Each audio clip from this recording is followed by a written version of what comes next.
the board of directors. We have 4 new board members. Golta Mohammadi, winner of the recent by-election in District 5, John Battaglia, Parminder Khalsi, and Joanna Whalen. Most board members have probably worked with John or Pam on committees as they were appointed members. A warm welcome to our 4 new members. Completing our board for 2026 are Greg Chitilian, public member, Omar Farouk, public member, Paul Imola, professional member, Stephen Kinsella, public member, Alicia Munyan, public member, Mark Priddle, public member, Carlos Sicoli, public member, and our vice chair, Derek Summers, professional member, and myself, Kevin Cloutier, chair, professional member. Also joining us is Fazal Khan, Fazal Khan, our registrar and CEO, as well as Amy Stein, our deputy registrar. And finally, a special welcome to our new facilitator, Susan Gregory. This meeting is taking place virtually. However, I would like to acknowledge that today I'm speaking to you from the city of North Bay, situated on the traditional territory of Anishinaabeg Nation, home of the peoples of Nipissing and Dokis First Nation, whose Aboriginal and treaty rights are recognized under the Robinson-Huron Treaty, and whose presence and stewardship of these lands reaches back to time immemorial. We are grateful to have the opportunity to work, live, and learn on this land, and by doing so, we pay respect to its first inhabitants. Welcome, everyone, and note that registrants joining us can use the session as self-directed CE hours. Thank you, Kevin. Now let's move on to the conflict of interest declaration. Kevin, over to you. Thank you, Susan. As you are all aware, before today's meeting, you all completed your conflict of interest declaration form, which we do before every board meeting to provide an update on any real or potential conflicts that might have arisen since our last meeting. And now, before we begin today's meeting, I will ask again if anyone have any conflicts to declare with any item on today's agenda. So with that in mind, does anyone have any conflicts to declare with respect to today's agenda? Not seeing any. Let's move on. Let's move on to the adoption of the agenda. Kevin, back to you. Are there any amendments to the agenda?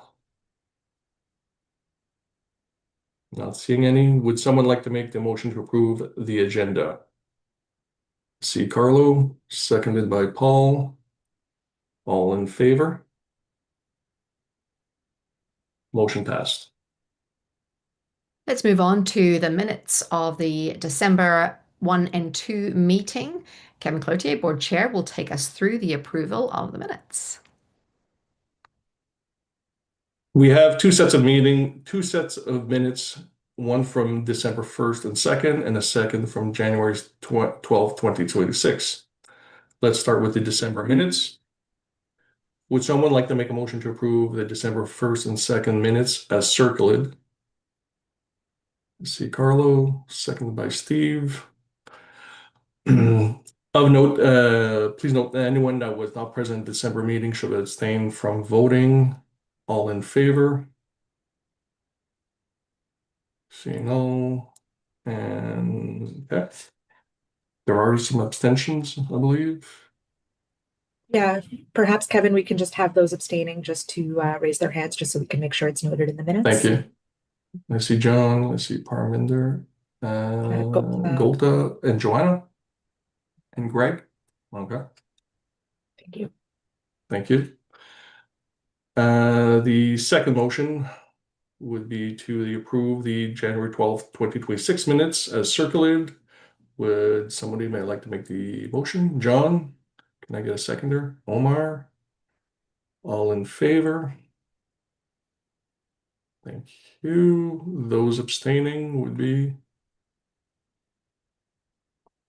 none. Oh, Golta? Okay. Motion passed. Now let's move on to the financial reports. And I will let Fiza Assad, Manager of Finance and Human Resources, take over that piece. Fiza, over to you. Hi, good morning, everyone. I'm just going to be trying to share my screen here. I apologize. I think I might need to be made a co-host to do that. Should be co-host now.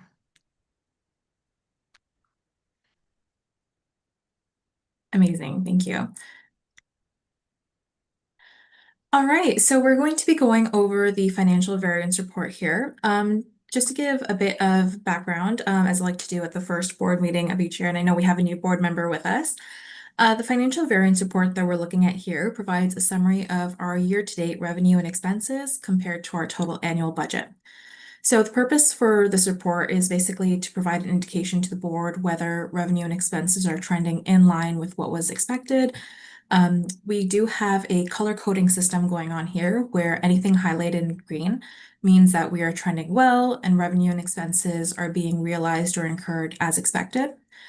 Anything highlighted in orange, it means we're trending with a bit of caution. That line is probably showing a bit of an unplanned variance, and it's closely monitored to avoid any negative impacts to our budget.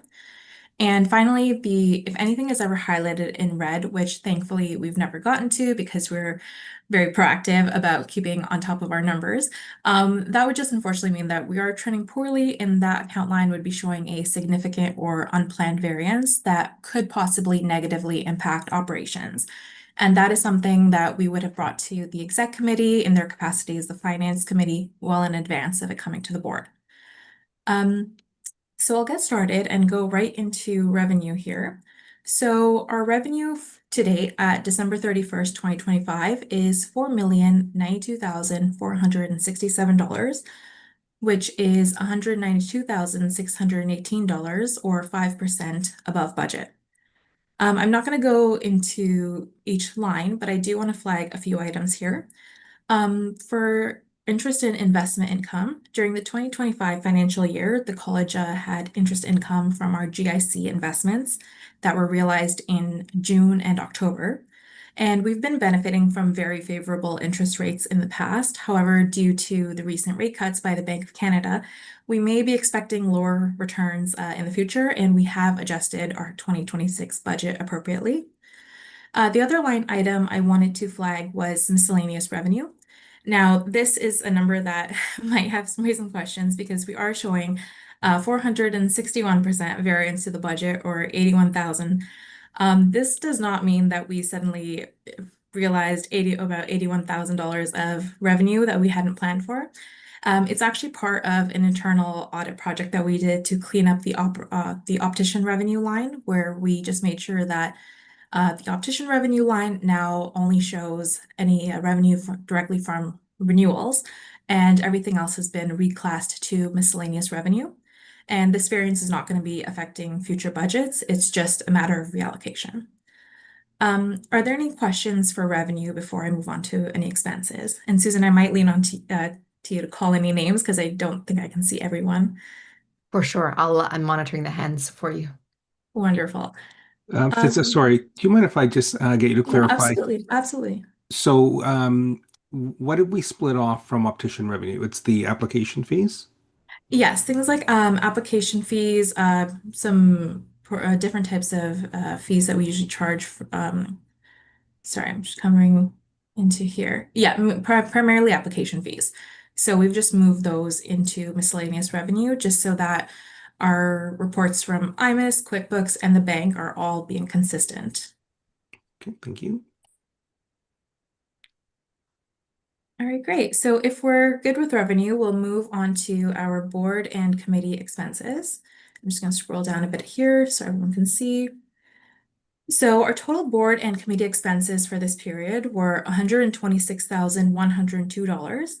And that's a variance under budget of about $58,927 or 32%. As many of us know, board and committee expenses are reported as they are submitted to the college, regardless of when they are incurred.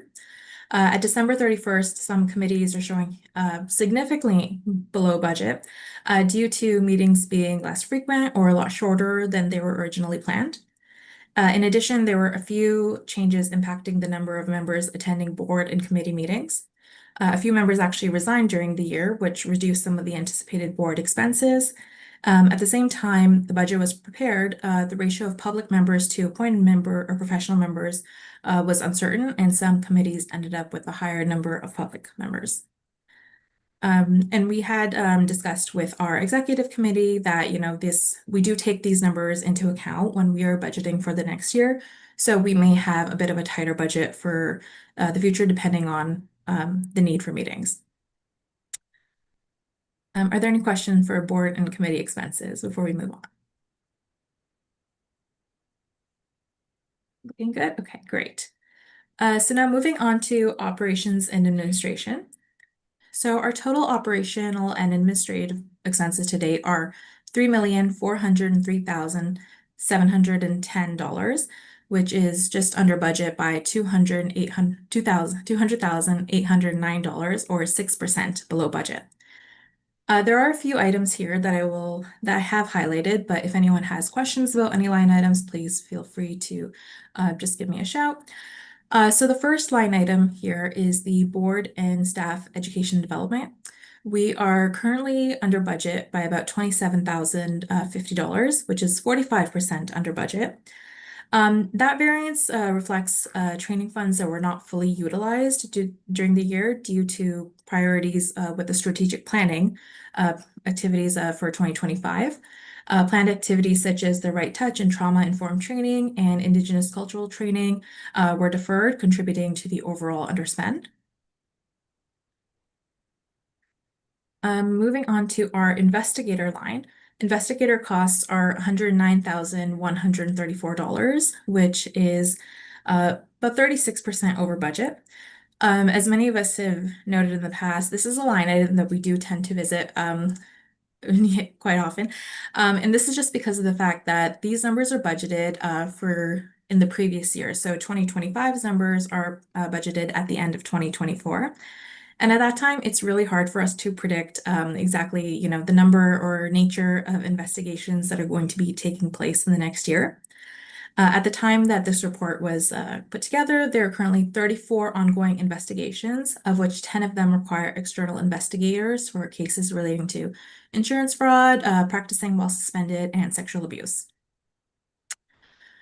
Finally, going to quality assurance. Quality assurance, we are also under budget by $8,400, or 47% under budget.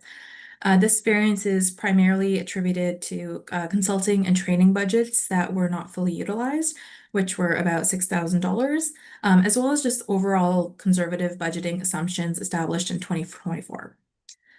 Finally, the last line item I'd like to touch on here is the strategic planning. For that, we are under budget by $48,369, or 36%. And this is primarily due to the fact that costs were conservatively budgeted for in 2024 when we were planning for the strategic planning meetings. Certain expenses, including venue costs, were prepaid in 2024, while some miscellaneous budgeted items, such as our AV services, were not fully utilized. Additional savings were also achieved by selecting off-season venue dates, and overall costs were further reduced due to slightly lower final attendance numbers. Are there any questions about any of the operating line items? Looking good there? Okay, wonderful. In that case, then I'll pass that back to you, Susan. Okay, wonderful. Before we move on, is there any feedback or questions about anything that we have had from FISA? Derek, please go ahead. Thank you. I just wanted to say, I'm the type of person who variance scares me, even when it's good variance. And I will say that I really appreciate how fulsome that briefing note was to answering why those variances were there. And I'm very glad to hear that we'll be taking that into account as we do budgeting going forward. And that's not your department, Visa. I know that, well, it is, but it isn't. But, I'm just really appreciative of how fulsome that review was and how explanatory it was. So thank you very much for that. And thank you, Derek. We really appreciate all the feedback we get from the exec committee in their capacity as finance. You all always give us such great feedback about what you're looking for, what you think the board needs. And we do always make sure we take that into account. So thank you as well. Thank you. What other questions are there? Questions or feedback? Joanna?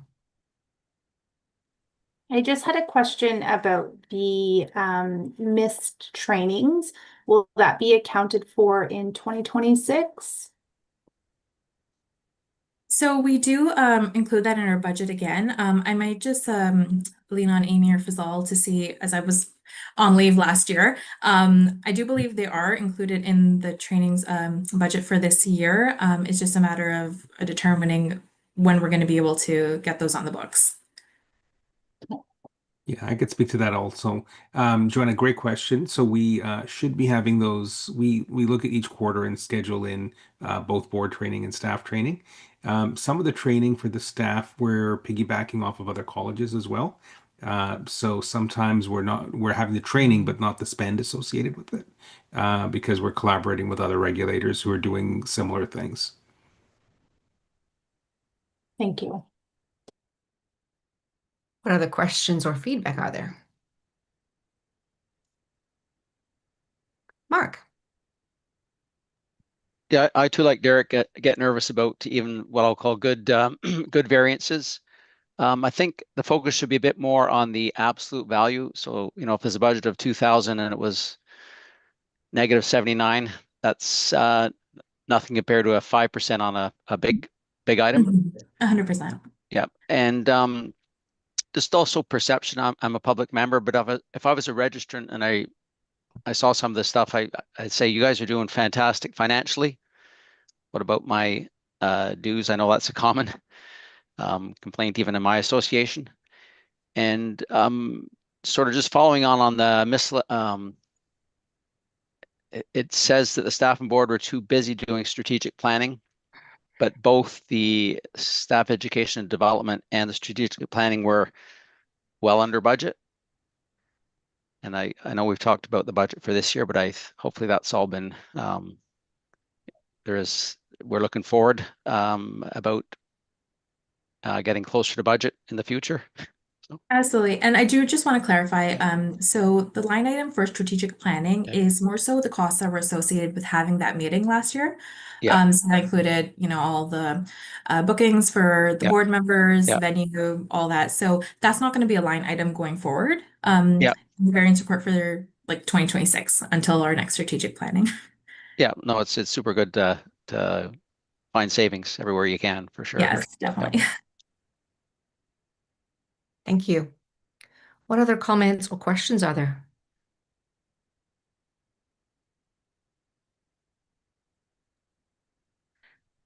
Thank you so much, Visa. I think it looks like I'm not seeing any further hand raises. So now let's move on to. Sorry, just wanted to check. Sorry to interject. Mm. Golta, did you unmute? Were you looking to ask a question? Yeah, I just had a quick question actually, because just looking at the total revenue, I see the optician revenue being a big part of it. And I'm just curious, are we anticipating a growth again this year in terms of the number of registrants? Do we know much about, the number of opticians coming out of the colleges? And we've definitely had an uptick in the number of registrants. So I believe we also had about 240 inactive registered opticians accounted for this period. So there's a higher number than we budgeted for. What we've been doing is whenever we do a budget for our optician revenue, we're very conservative about it. I think it's just a practice from COVID period when we suddenly saw numbers a little bit unpredictable. So we are usually a bit over budget on this line. And again, that's just a good financial practice to, not expect that you're necessarily going to be getting your full revenue amount. We're always a bit more conservative with our revenue, and we expect that we'll have higher expenses. just so that we're in good financial health. I'm seeing 2 hand raises, and I'm going to go to Fazal first.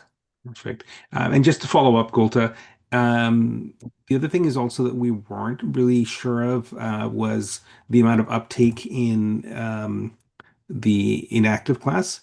So we did a strong campaign to, kind of flag it for people who were facing revocation and were sort of offside kind of thing that way.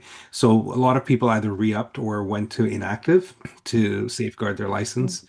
The other thing is also we do have a budgeting, sort of a fee schedule review coming up because our fee table ends in 27.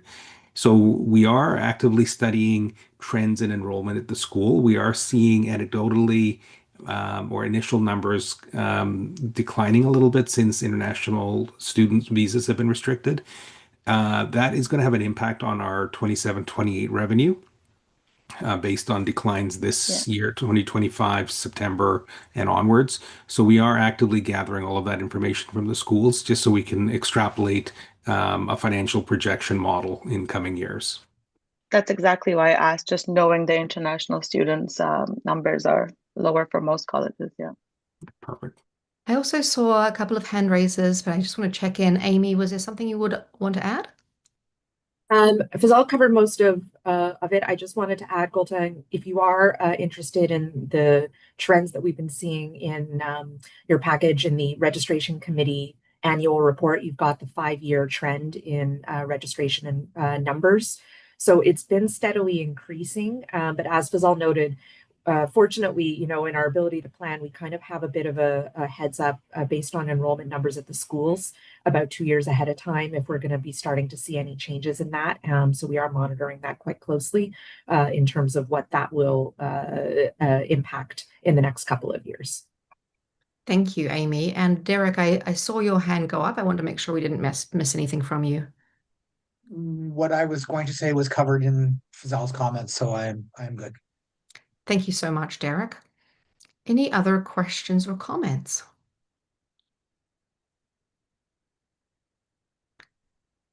I'm not seeing any, so I'm going to hand to Kevin for a motion to approve the financial variance report. Perfect. Thanks, Fiza. Great report. Would somebody like to make a motion to approve the financial variance report to December 31st, 2025? Mark? I see Mark's hand. Can I get a seconder? Joanna, thank you. All in favor? Motion pass. Thank you. Okay. Now let's move on to the board policy review and updates. Carlo Soccoli, Chair of Governance, will present the policy updates. Carlo, over to you. Thank you, Susan. Before I begin, I'd like to thank the Governance Committee for their work here, as well as staff, Sarah in particular, who's been really helpful, and Amy, thank you so much, as well as my first opportunity to chair one of the committees, so I'll get started. Following the appointment of the Registrar's Review Subcommittee at the December meeting, concerns were raised regarding the absence of a mechanism to ensure public representation on the subcommittee, as the chair, vice chair, and executive committee member appointed were all professional members.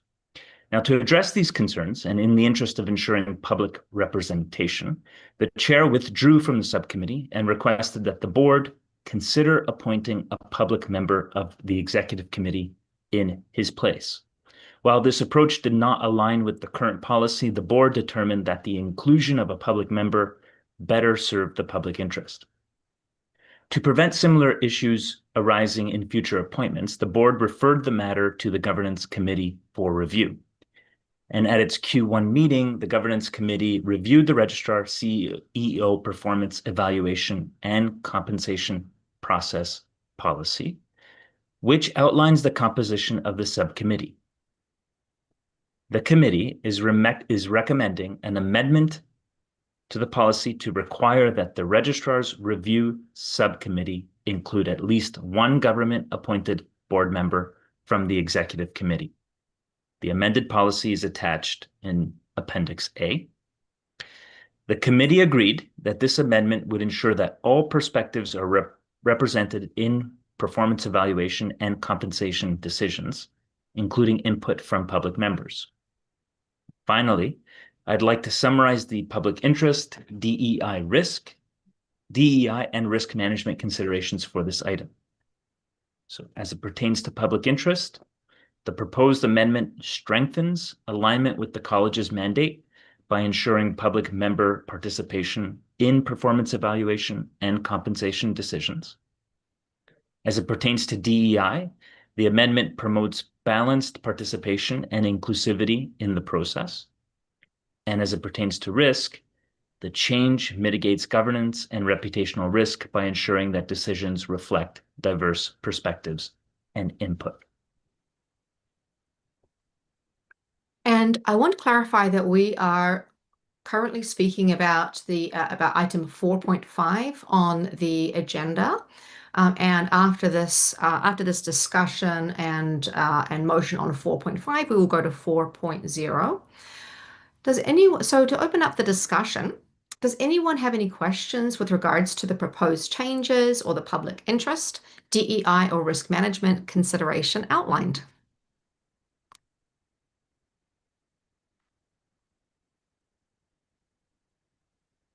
I'm just going to pause for a moment to make sure people have time to consider any questions or comments they have. Oh, I apologize, Susan. I see what you mean. Gone to 4.1. Thanks, 4.1. Carlo. Yeah, so I think we've just been speaking about 4.5, and we'll go back to 4.0 after this. Derek, please go ahead. Thank you. So as the outgoing chair from last year who did step off of this committee for exactly all of these reasons, as Carlo summed up really nicely for us there, I really think this is doing a very good job of working within our public interest and making sure that we are protecting our public and being true to our mandate. So I would like to say good job to the governance committee. I think this is a good thing to have for this board to make sure that we're making sure those public voices are being heard. Thank you. Thanks, Derek. What other questions or comments do we have?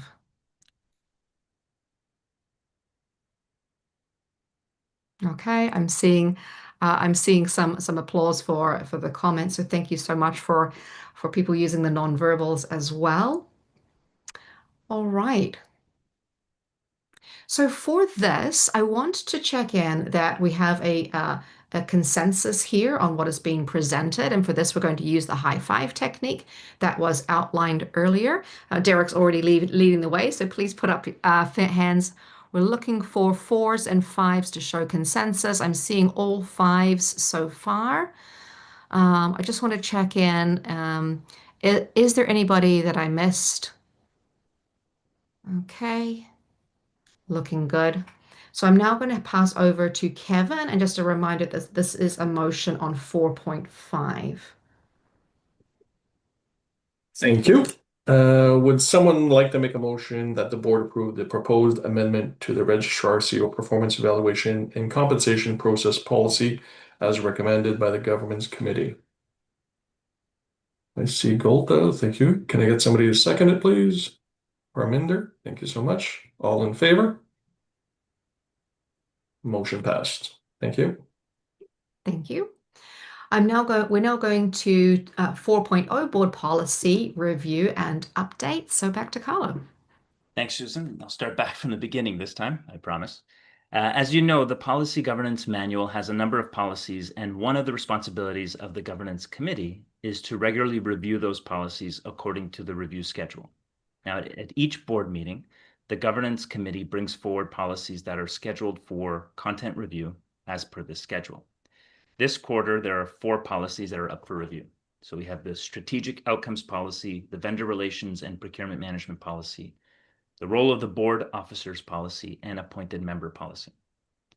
The first policy that we'll look at is the Strategic Outcomes Policy. The purpose of this policy is to establish the outcomes that the college is expected to deliver. Now, based on the board's knowledge of and engagement with the public to whom the college is accountable, this policy directs the Registrar CEO to achieve strategic outcomes aligned with the college's public protection mandate. Policy has been updated to align with the COO's strategic plan for 26 to 28, which was approved by the board back in December 2025 and then ratified in January 2026. Thank you, Carlo. I'm going to open the floor for discussion. Does anyone have any questions?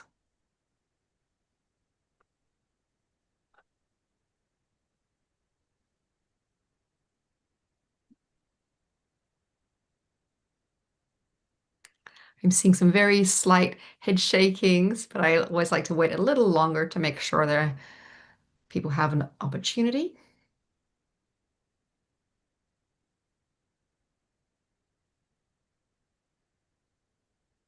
All right, I'm going to ask for a show of consensus for no changes to be made. It's a high five again. I'm seeing mostly 5s and 1 4. That looks good. Thank you, everyone. Okay, so we're moving on. Carlo, back to you. Thank you, Susan.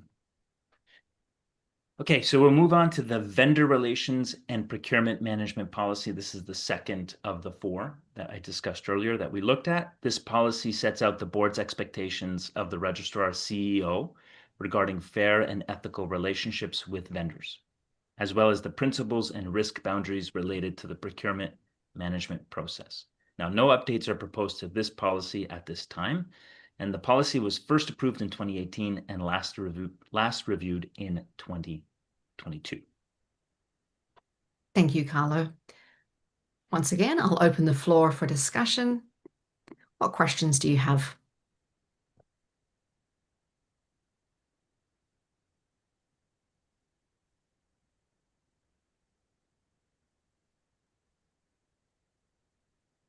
All right, let's check for consensus with the high five technique.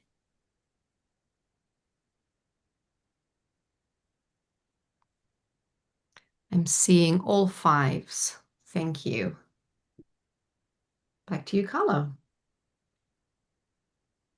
Okay. Next, we'll turn to the role of board officers policy. The purpose of this policy is to define the roles, responsibilities, and authority of the board officers to support effective board governance. So it clarifies the mandate of the chair, the vice chair, and the 3 general board officers who together comprise of the executive committee. Now, minor amendments are proposed to this policy to ensure consistency with existing board policies. The policy was first approved in 2017 and last reviewed in 2023. Susan? Thank you. Once again, the floor is open for discussions. What questions do you have?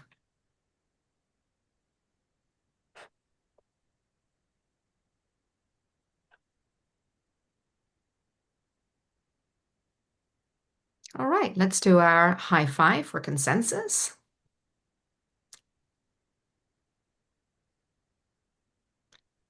All 5s and 1 4. That is a consensus. Back to you, Carlo. Okay, finally, we'll review the appointed Oh, members. sorry, Derek, I'm seeing a hand raised. Go ahead. Sorry, my bad. There was something in here and I was hurriedly looking to see it. It's not a change. It does say in there, and I am looking at, I'm in the chair's authority about, I'm in the 1, 2, 3 area there about the chair not, I'm going to summarize what it's in my head. Can't find the right wording. The chair will only sit in once every 2 years in any one committee's meeting, but chair terms are only 1 year. So does that mean that if the previous chair sat in on a meeting, the new chair can't because it's within 2 years? Amy?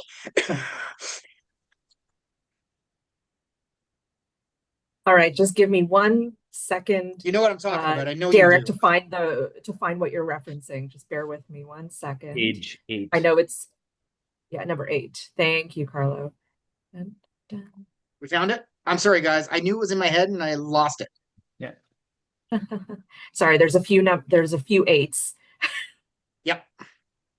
Okay, let's just give this a minute. I believe, Derek, this is a clarification question and won't affect the motion. Exactly. So Thank you.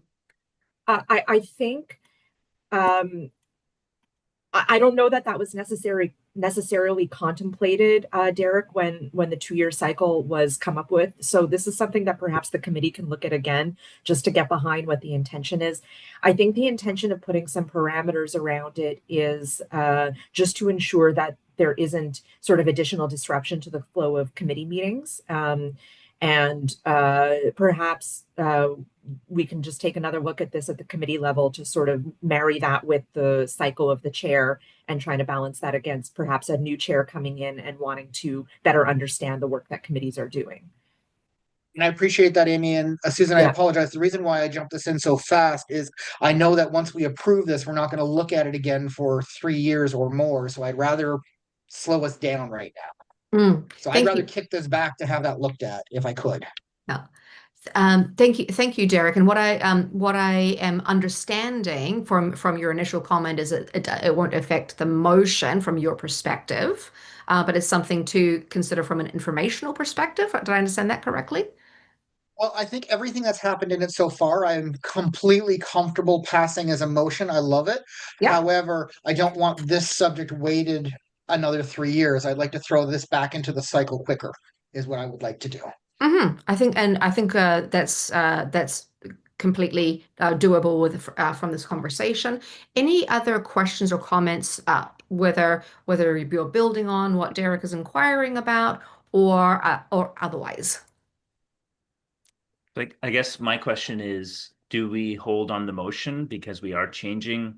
We will look at or may look at this this challenge with the reconciliation of the observation term versus the actual term of the chair. Do we hold on the motion for this? Or are we still motioning this and then going back and revisiting this exact I know Derek's familiar with the mechanics, so go ahead, Derek.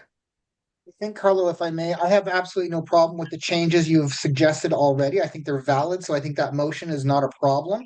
I just don't want you guys to wait 3 years to look at it again. So I'd like to send it back to you guys to look at one more time, just to look at that. So I'm okay with a motion today for everything so far. Okay. And in this case, let me pause for a moment to allow people a little time to think if there are any further follow-up questions, and then I'm going to run the high five again.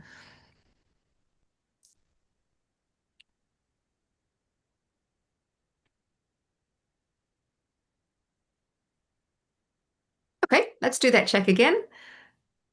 Give me a 1 to 5, please. Okay, and that is that. Thank you so much. That is consensus. And I'm now going to pass to Kevin for a motion on all the 4 policies.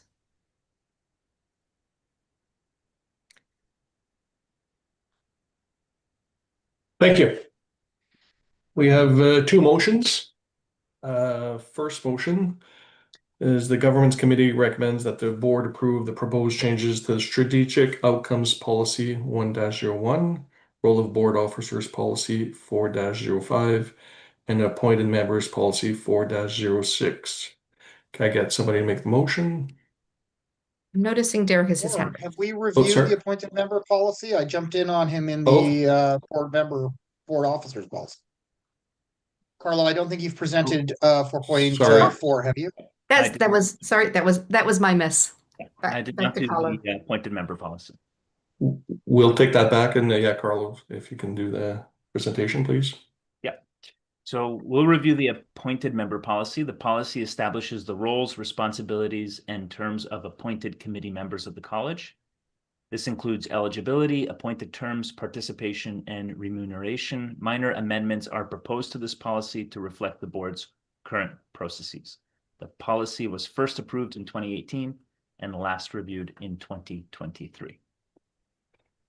Once again, we'll open the floor for discussion. Does anyone have any questions with regard to the proposed changes? Mark? Yeah, just a clarification there. The changes are from optician and non-optician to professional and community. Is community the same as public, or am I missing something? I can jump in there if you like, Carlo. Yeah. So it's to distinguish between our board members that are appointed by the government that we refer to as public members in our college terminology. And then when we're speaking to members of the public represented at the committee level, we started using community appointees just to not completely keep confusing the two. Okay, thanks. Thank you. Other questions or comments?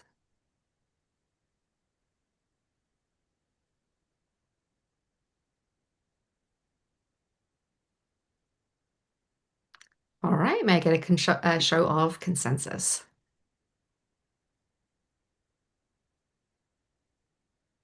And that it looks like fives from everybody. That is consensus. Thank you so much.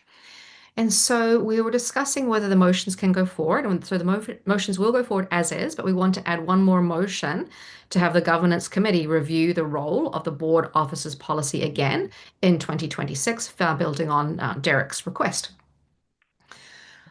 So this will be so the motions are going to go ahead for those four policies, adding the governance. So I think it'll be a separate motion regarding Derek's request, if I'm understanding the process correctly. Back to you, Kevin. Thank you. So yes, there'll be two motions. First motion, the Governance Committee recommends that the board approve the proposed changes to the Strategic Outcomes Policy 1-01 and Role of Board Officers Policy 4-05 and Appointed Members Policy 4-06. Can I get somebody to make a motion, please? Anyone? I see Mark, thank you. Can I get a seconder, please? Anyone? Parminder, thank you. All in favor? Motion passed. Thank you.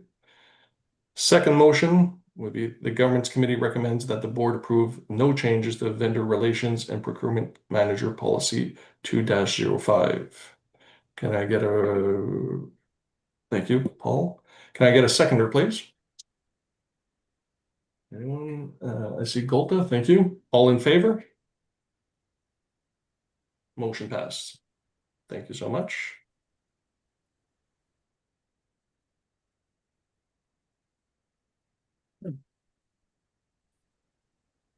I just want to make sure that we are covering everything we need here. Do we need another a motion regarding Derek's point?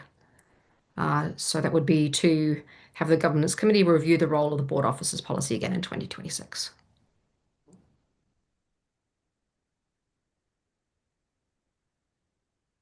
I mean, does that require a motion or is that just directional? It can be directional. I just suggested a motion just so that it's been made official that the board is all in agreement to send the policy back. I'll make the motion. Thank you, Derek. Can I get a seconder, please? John, thank you. All in favor? Motion passed. Thank you. All right. Now, I want to make sure that, Oh, sorry, Susan, just saying we'll go to 4.6 instead of 4.5 because we already... yes. Thank you so much. Please go ahead with 4.6, Carlo. Okay, I apologize. I have to look at another screen, so bear with me, but I am here. In July 2020, the board approved a bylaw amendment requiring registrants seeking election to the board to complete one or more pre-election training modules as a condition of eligibility. This requirement ensures incoming directors have foundational knowledge, prior to participating in board-level decision-making and policy development. The pre-election training module policy outlines the process for board approval of training modules and currently requires the board to approve pre-election training modules on an annual basis. It is proposed that the policy be amended to designate Chapter 4 of the Jurisprudence Manual as the pre-election training module, with its designation to be reviewed every 3 years. Since the implementation of the policy, Chapter 4 has consistently been approved and remains the only module that meets the intended purpose. This amendment would eliminate the need for annual approval and would allow the board to focus its time on advancing the college's public interest mandate. The RHPA module is easily accessible on the college's website and provides registrants with a foundational understanding of the legislative framework and the role of the board and its committees. Finally, I'd like to summarize the public interest, DEI, and risk management considerations for this item. As it pertains to public interest, removing the annual approval requirement enables the board to focus on matters that advance the college's public interest mandate. The module designated also ensures that elected directors are equipped to carry out their fiduciary duties effectively.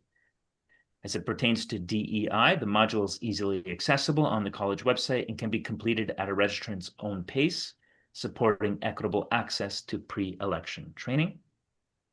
The 3-year review cycle also provides the board with an opportunity to assess whether the module remains accessible, inclusive, and reflective of evolving DEI principles and best practices. And then finally, as it pertains to risk, designating Chapter 4 mitigates governance risk by ensuring that all candidates for election possess baseline knowledge of the RHPA, the college's mandate, and the roles and responsibilities of directors. Susan? Thank you, Carlo. I'm going to open the floor for discussion. Does anyone have any questions with regards to the proposed changes or the public interest, DEI, or risk management considerations outlined?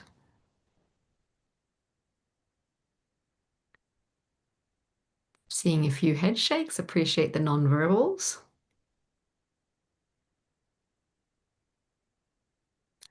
All right, asking again for a show of consensus via high five.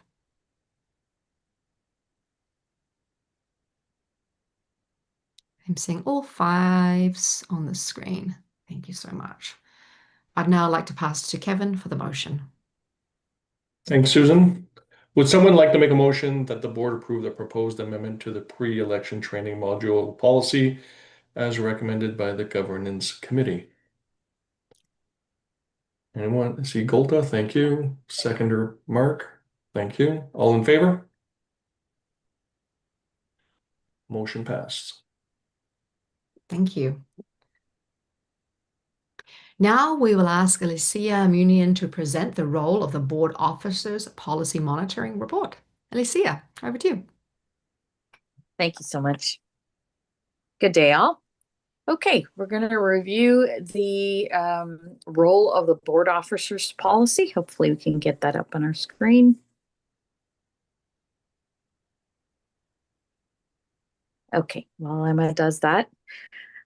This policy was started in December 2017, and the purpose of it was to define the roles and responsibility of board officers to support effective board governance. It basically clarifies the mandate of the executive committee, which is comprised of the chair, vice chair, and 3 general board member officers. This report we're going to be reviewing today was actually deferred from September. So it covers the period from October 2023 to September 2025. There are 3 policy criteria that are going to be outlined on board responsibilities. So I'll spend a brief time just on each of the 3. So if you can scroll down, Emma, to the bottom. Okay, great. Thank you. First line item is around policy criteria for responsibilities of the chair to achieve strategic goals and mandate. This requires the chair to lead and facilitate board processes, to coordinate the board's efforts to govern, and to serve as an ex officio member of committees and working groups And lastly, to act as the board's authorized spokesperson. I felt that compliance is evidenced by the chair's oversight of the 2023 and 2024 strategic work plans, as well as the implementation of the 2025 work plan. Chair also led leadership of training and development initiatives, including a refresher program for the registration committee. As such, I felt that line number 1 indicated full compliance of the chair. The second line item is policy criteria for the vice chair to achieve strategic goals and mandates. Once again, I've interpreted the criteria that the vice chair exercises the chair's duties when required, supports board processes, serves as vice chair on the executive committees, and orients towards becoming board chair. I felt compliance was fully evidenced for the vice chair role to support all chair activities to facilitate effective board processes. And lastly, if you could scroll down just a touch, great. Policy criteria number 3 was to ensure the mandates and responsibilities of the board officers were met to permit the board to achieve its strategic goals and mandate. This line item requires that board officers serve on the executive committees and support the chair and the vice chair roles by assisting with specific assignments to facilitate effective board processes. I have interpreted this criteria that members of the executive committee supported the chair and vice chair by assisting with specific assignments, and that compliance was demonstrated in the fact that quorum requirements were determined ahead of time, and the board met all the criteria as set out by the college bylaws. Pass it back to Susan for any question. I want to clarify and confirm that all the 3 policy criteria that you've shared, you've indicated that compliance has been fully achieved. Correct. Thank you so much. Are there any questions for Alicia, or is there any feedback from the board or action items?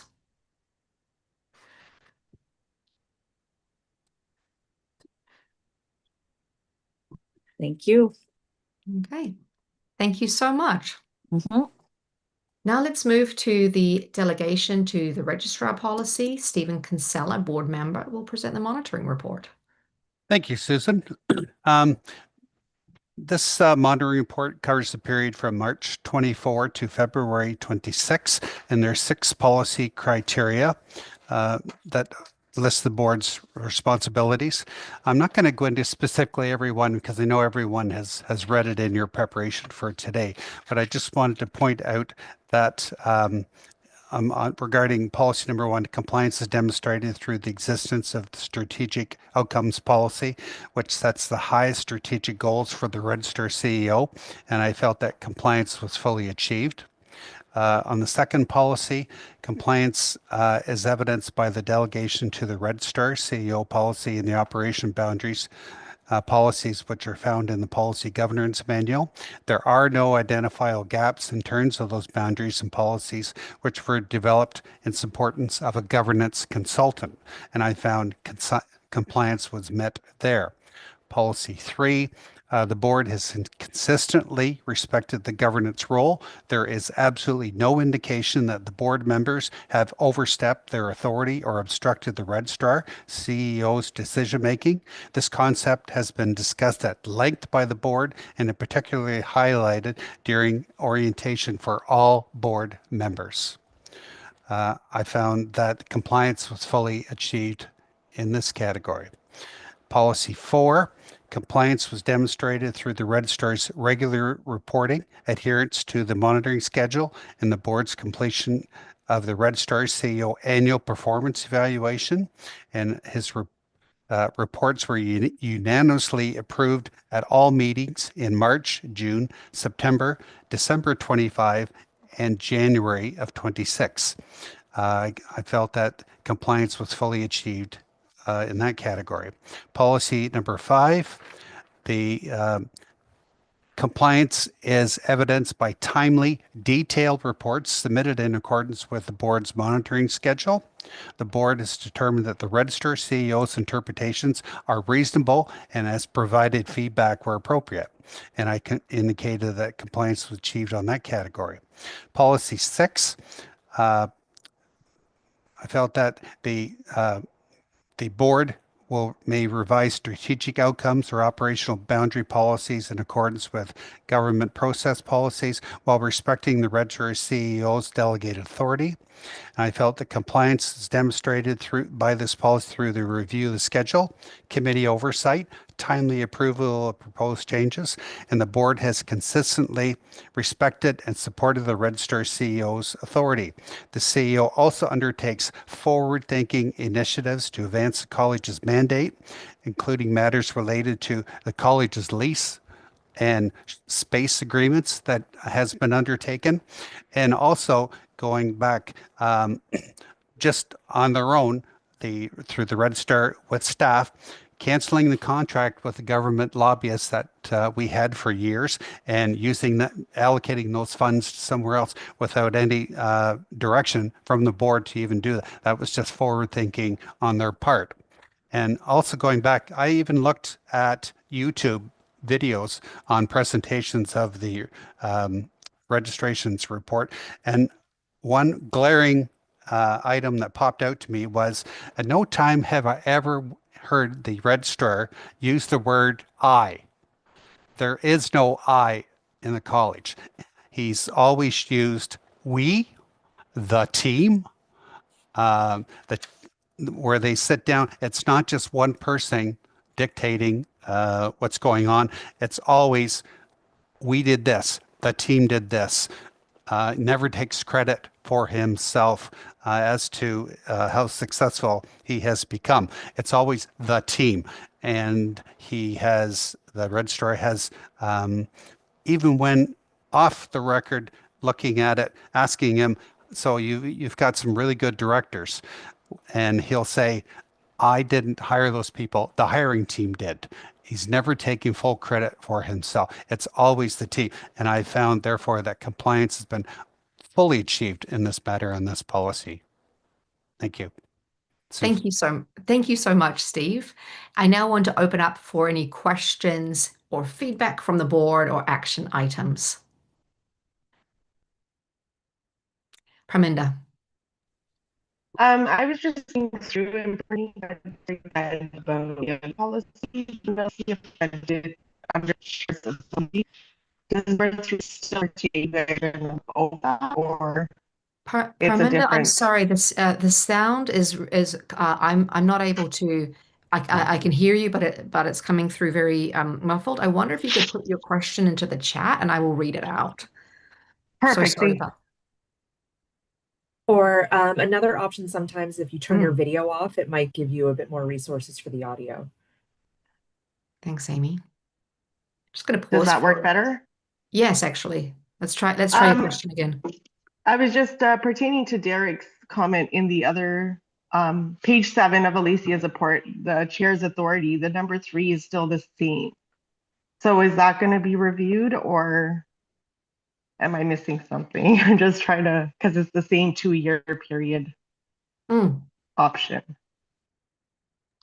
Thank you. Thank you, Parminder. I'm happy to speak to that just as a process matter.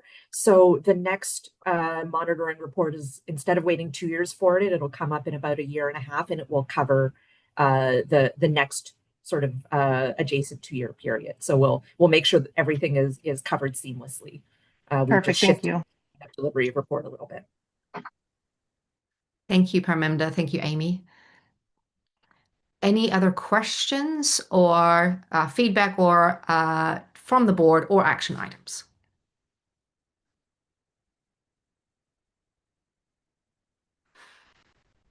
All right. Now I'll ask Amy Stein, Deputy Registrar, to present the proposed amendments to the bylaws regarding signing authorities. Amy, over to you.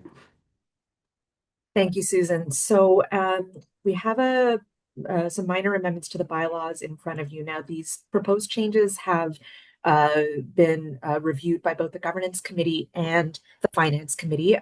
They're rather technical, so I'll ask that you just bear with me for a moment just while I sort of explain the nature of these proposed changes and why they've come forward. So it relates to the sections of the bylaws that speak to when 2 signatures become required for checks and contracts. And there are financial thresholds set out there, and this is meant to ensure financial prudence at the organization so that there's at least 2 signatories on any larger financial sums. The issue has arisen just by virtue of the passage of time, that these bylaws were approved several decades ago now, and these particular sections of the bylaws haven't been reviewed since then. So this is being brought forward primarily as sort of an administrative cleanup, just to bring the bylaws more in line with numbers that are going to more effectively support smooth operations at the college level. So just for some context, the college has 4 signing authorities under the bylaws. 2 of them are administrative staff, so your registrar and deputy registrar, currently myself and Fazal, and then the chair and vice chair of the board are our 2 governance individuals who are also signing authorities. And currently under the bylaws, all checks above $5,000 require 2 signatures, and all contracts above $5,000 require 2 signatures. So just in terms of efficiency, we're just looking to raise these thresholds to be more in line with the financial transactions that are going on at the operational level, just to make things operate a little bit more smoothly and efficiently. In particular, because checks need to be signed, physically in person.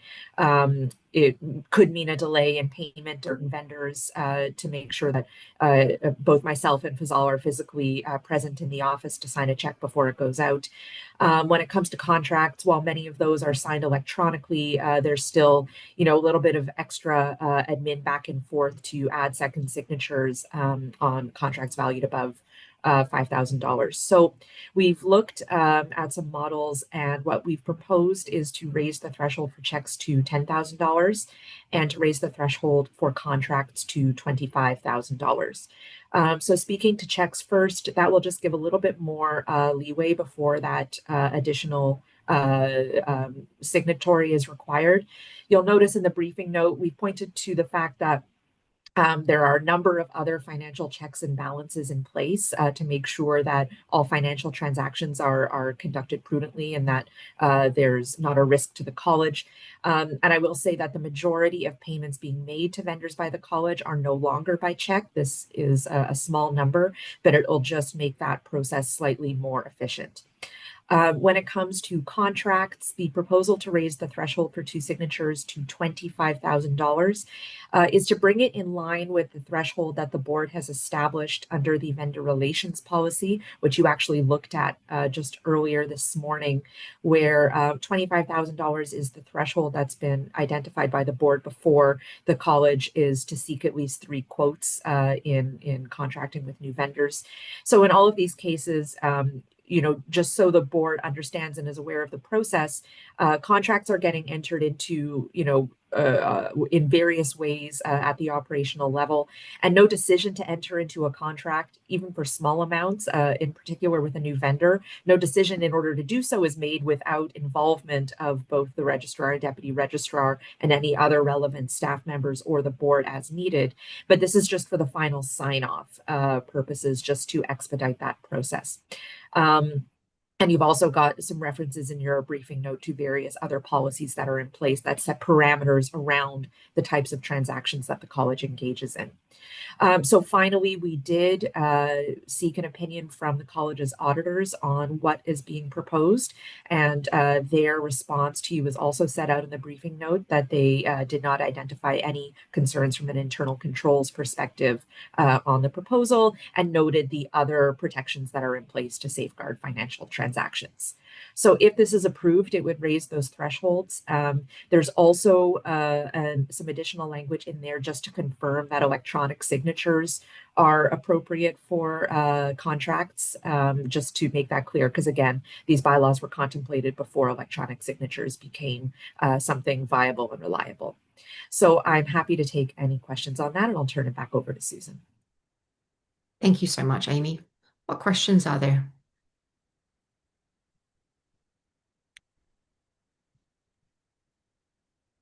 Johanna.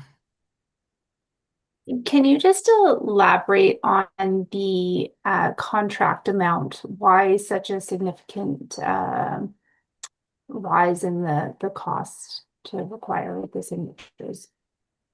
Yeah, so the reason being that, when we're entering into a contract with a vendor, it's usually for, something specific, and it could be substantial, for example, a database project, $25,000 seems like a lot in certain contexts, but for example, a major database contract, that's not necessarily considered a significantly large amount. So it would just expedite that final sign off. Often the contracts that are being sent by vendors are set up through various systems, and in order to add capacity for a second signature, it takes a significant amount of back and forth. So we just wanted to operationalize this and make it slightly more efficient in order to get those final sign-offs. In the background, before there's agreement to sign off on the contract, there'll always be discussion at the admin level involving more than one person. So there will be emails back and forth confirming that we're all okay with proceeding, and then the final sign-off would just need to be that one person, just so we're getting to that finish line a little more easily. Thanks for the clarification. I'm also seeing Carlo you've taken yourself on mute. I'm also seeing Galter. I saw your hand raised, but I'll go to Carlo first. Yeah, just a quick comment on that. I think looking at the jump from the 5,000 to 25,000 looks quite drastic, but relative to the cost of doing anything particularly operational, like systems related today, 25,000 isn't, it just isn't as much of, it doesn't get you much further along or maybe it doesn't get you as far as it used to even years ago. So right now, just turning on the valves is still $10,000 to $15,000 for systems, and also 25,000 would be in line with what we see with other institutions like education and government. I believe is now at $40,000 before special approvals are required.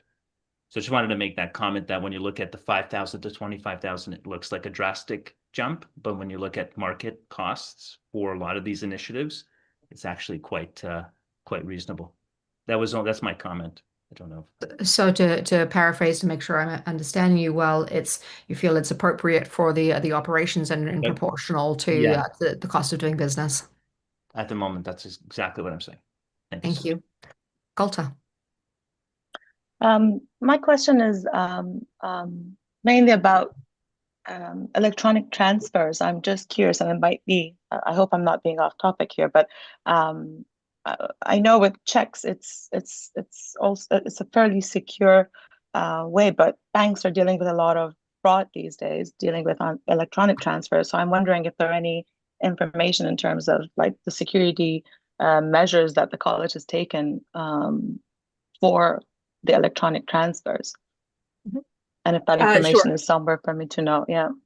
I'm happy to speak to that, Golta. So because yes, the majority of our payments have moved to electronic transfers, and we have a robust security system through our online banking. And that actually does require sign off by 2 signing authorities for every electronic transfer. But because it's electronic and can be done remotely, we don't have any. In fact, we prefer there to be those extra security measures that require that. So yes, that is done and in a secure manner. Great, thank you. What other questions are there?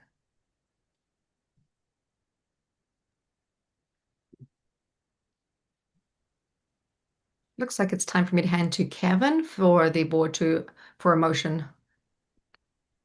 Thanks, Susan. Would someone like to make the motion that the board approve the proposed bylaw amendments, please? I see Stephen. Can I get a seconder? Mark? All in favor? Motion has passed. Thank you. Thank you so much. And we are running very well to time. And I believe it is now time for lunch. And so for lunch, we will be on break until 12:55 Eastern Time.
Welcome back, everyone. May I invite the voting board members to put their cameras on?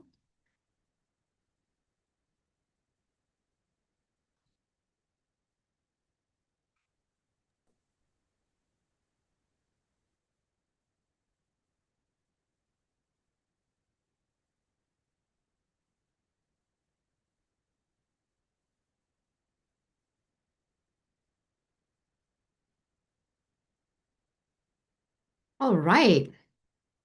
I hope everyone had a good break, and I will shortly be handing over to Fazal Khan, the Registrar and CEO, to present the monitoring reports. And Emma will be sharing for this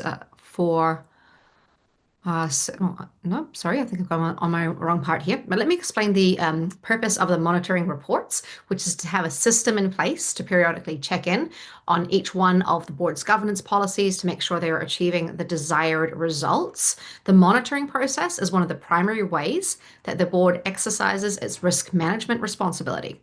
The policies in the government manual and the governance manual have established risk boundaries that the registrar is to operate within, and the registrar is required to satisfy the board through these monitoring reports that the policy is being reasonably interpreted and reasonably achieved. When the registrar brings forward a monitoring report, therefore, the board will be asked two main questions. First of all, was the registrar's interpretation of the policy reasonable? And secondly, did the registrar comply with the policy as reasonably interpreted?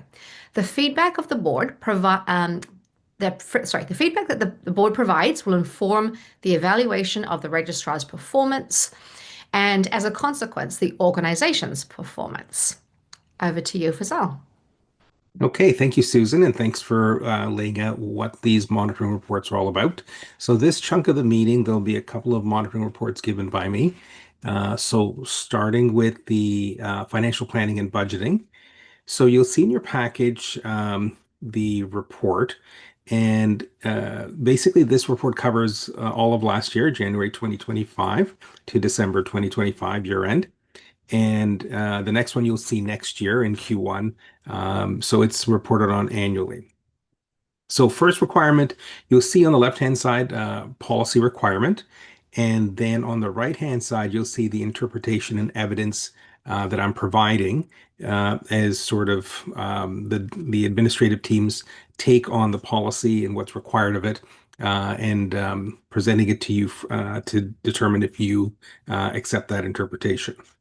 So the first requirement is that we're operating off of a multi-year strategic plan. So you'll see that both the 2025 to 2027 strategic plan and the outcome policy were approved by the board. Prior to that, we had the 2023 to 2025 strategic plan. So this is definitely a guiding piece of all of our budgets.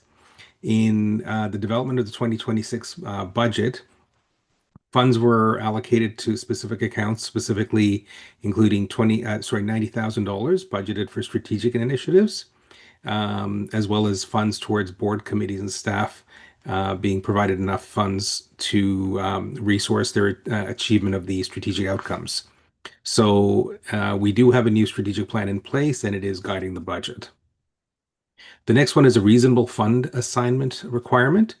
So in developing the budget, the funds are allocated after an analysis of historical costs and data trends from previous expense account transactions. We look at budget variances, and we look at including the quarterly variance reports, and we forecast costs. Forecasted costs are calculated based on the activities that we're planning for the coming year, including quotes from vendors and trends and data. The next requirement of the policy that we have adequate funds assigned for board use. So you'll see that last year a total of $185,000 was allocated for board and committee expenses, including $87,000 allocated for board strategic initiatives that we did not run over. So there is enough funds in the budget to make sure that we were well financed for all of those operations. Costs were also included for training and development, legal fees, audits, and stakeholder engagement. So none of those things fell short, as we did have enough funds for all of them. There's a requirement for regular analysis. So myself and the team conduct a regular analysis of our strengths, weaknesses, and opportunities. We're looking at things, external environmental issues, for instance. Golta, you had mentioned enrollment of students. So these are things that are always live to us.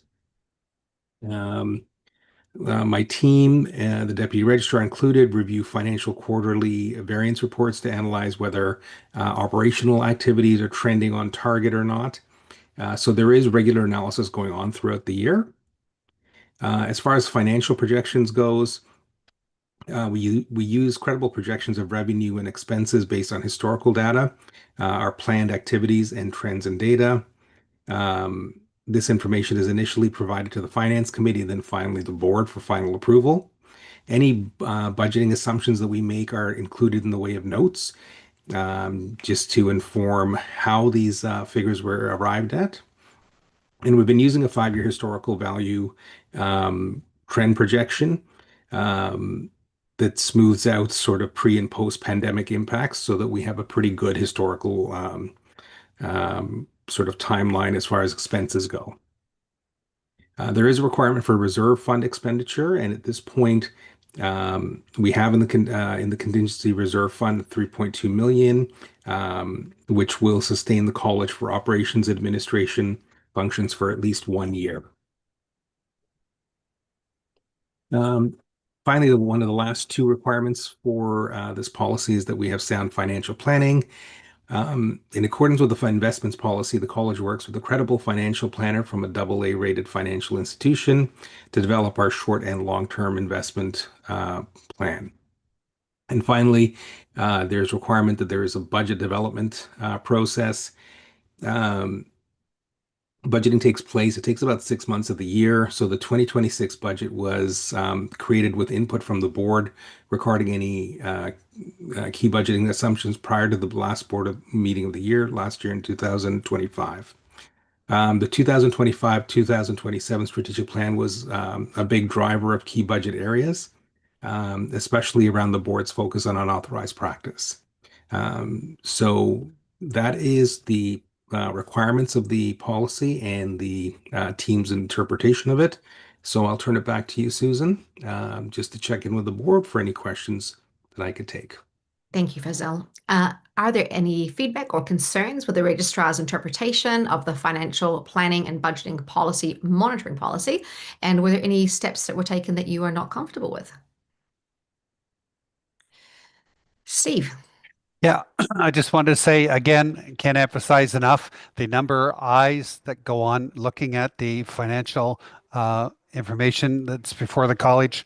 Not just one set of eyes, multiple eyes and multiple input into it. Very good job. Thank you, Steve. Thank you, Steve. Any other questions or comments or feedback?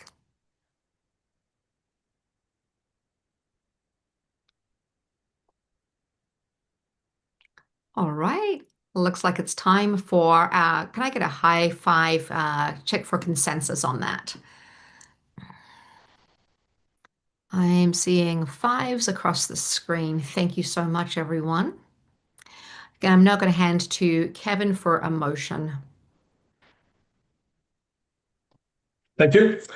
Would someone like to make a motion that the board approve that the registrar's interpretation of the policy was reasonable? Anyone? Parminder, thank you. Seconder, Paul? All in favor? Motion passed. Thank you. Thank you. And now for the second motion. Yes, sorry. Would somebody make the motion that the board agrees that the registrar CO complied with the policy? Stephen and seconder Paul, all in favor? Motion has passed. Thank you. Thank you so much. Now back to Fazil for the Strategic Outcomes Policy Monitoring Report. Okay, so this one is, and your package is quite extensive lengthwise. So sort of in a nutshell, this policy is reviewed twice a year, this monitoring report, I should say, in Q1 and Q3. So just to put it in context, a lot of organizations will develop a strategic plan, and often it sits on the shelf till it's time to be refreshed. Our board has taken the approach that the strategic plan will be checked in on twice a year to make sure that we're actually on track in achieving things. So you will see this come up twice a year. Now, I'll walk you through the report, but you'll see that this is the final report on the 2023-2025 strategic plan. Later today, or in a couple of minutes, I will be taking you through a similar document, which is actually an empty template. So this template here that you're seeing, or this document, is pretty much fully fleshed out. It's been worked on by our team over the last 3 years, sort of incrementally filling in information every year, showing how we're progressing on all our strategic initiatives. So in the template, you will see a section for strategies, key performance indicators, sort of the overall target for the entire 3-year cycle, plus a column for the specific year's goals, and then a column for evidence and data, possible budget associated with it, a status column kind of telling you whether it's been achieved or if it's progressing along positively, or possibly not worked on or achieved. And then the final column gives you a little bit more detail on the actions or items that were achieved out of this goal. So just a little bit from your briefing note that you'll see here. Overall, you'll see the vast majority of KPIs were achieved on time and on budget, often under budget or exceeded. A small number of anticipated projects were deferred, primarily due to unexpected operational demands that occurred during the reporting period. So sort of in a nutshell, we give best efforts. We set up a strategic plan with the board every 3 years, and we know all the sort of things that happen in the organization as far as rinse and repeat, things like the renewal cycle, the quality assurance polls, the average number of complaints, but there are from time to time going to be things that we don't anticipate. These are things that are often brought about that we have to react to, that the government may put on us. So for instance, we had 4 regulations that came their way during this period, which is a welcome thing. We've been waiting years for them, but it does require quite a bit of work to operationalize it. So registration and examinations reg, professional misconduct reg, and the spousal exception all happened during this 3-year strategic cycle. The government also had a directive to create an emergency class of registration. And 2 new regulations were passed by the Ontario government around registration requirements and the as of right legislation. So while we make best efforts to achieve all of the outcomes required of the strategic plan, there are going to be unexpected things that come our way that were just out of our control and that are not optional for us to work on. So these projects, especially the ones I just named, require a lot of resources and staff to support the implementation work, including the policies that support it, the database upgrades, communication strategy, both on social media and the website, and registrant support in the way of webinars and seminars. So what we've done in the briefing note, while the document itself is quite big, in the briefing note, you'll see that we've pulled out specific things that have not been taken care of in this 3-year cycle and deferred to the next strategic cycle. So there's 4 bullets here. Development and approval of the standard of practice around cultural safety and humility. So you'll see the last year was spent on updating the standards of practice document. We had a lot of feedback cycles and sort of focus groups with the registrant base. So that document was approved at the end of last year, but we're looking to add a section to it around cultural safety and humility, and that is scheduled for development during this year. Monitoring outcomes for a newly implemented early resolutions program. So the monitoring portion of this has not happened yet because we're actually in the beginnings of creating the early resolution program. A lot of the ICR department's team's time was spent around the unauthorized practice program. And so the early resolution program, the framework has been developed and we're launching it this year. So we'll probably see monitoring outcomes from that in the coming months. We had given a pretty high target on all the policies that we wanted to get through. I think there was close to 83 policies. So we've got about 15 remaining, which we expect to do in this coming year. And development of committee-specific competency profiles is also expected to be on the work schedule for this year. So it is an extensive document that you've got in front of you. You've seen it. Those of you who've been on the board for the last couple of years have seen it twice a year. So I'm not going to take you through it line by line, but rather I'll turn it to you for any questions on any of the outcomes, achievables, deliverables, and plans to take on any work for next year. So Susan, I'll turn it back to you to see how the board is and if they've got any questions. Sure. So are there any feedback or concerns with the registrar's interpretation of the strategic outcomes policy monitoring report? And were there any steps taken that you were not comfortable with?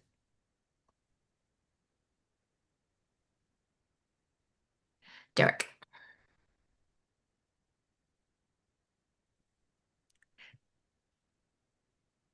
Derek, that's over to you. If I may, so Fazelle, with the stuff that's being, or the things that are being deferred or continued on into the next, obviously it's budgeted for, and it just kind of moves from one strategic plan into another. I know there was some stuff in the strategic plan that we put into maintenance mode for the upcoming one. Does this sort of fit under that bucket, or how does this kind of reflect out for us? So this won't go into the maintenance bucket, but more so sort of additional work that we're integrating into the next strategic plan. So they're not large items, and they've sort of been accounted for in committee time. So when we were planning the 2026 year, each department included those respective pieces of work into their committee agenda for the year. Thank you. What other questions do we have, or any steps that were taken that you were not comfortable with?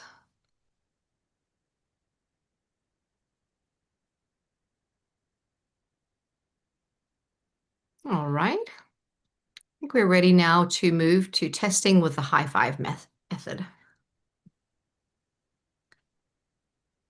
All those hands. I'm seeing all 5 so far. That is great. 5s across the screens. Thank you so much, everyone. And now I'm going to pass back to Kevin for 2 motions. Thanks, Susan. First motion, can I get someone to make a motion that the board approve that the registrar's interpretation of the policy was reasonable? I see Golta, seconded by Mark. All in favor?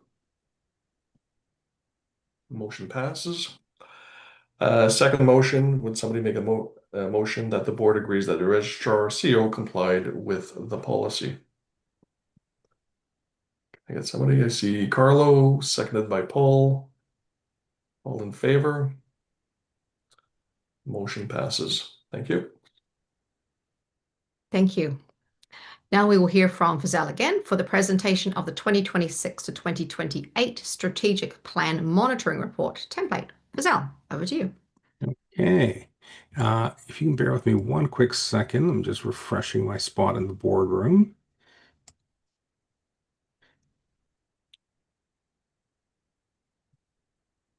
Okay, so we're going to be looking at the template now for the coming 3 years.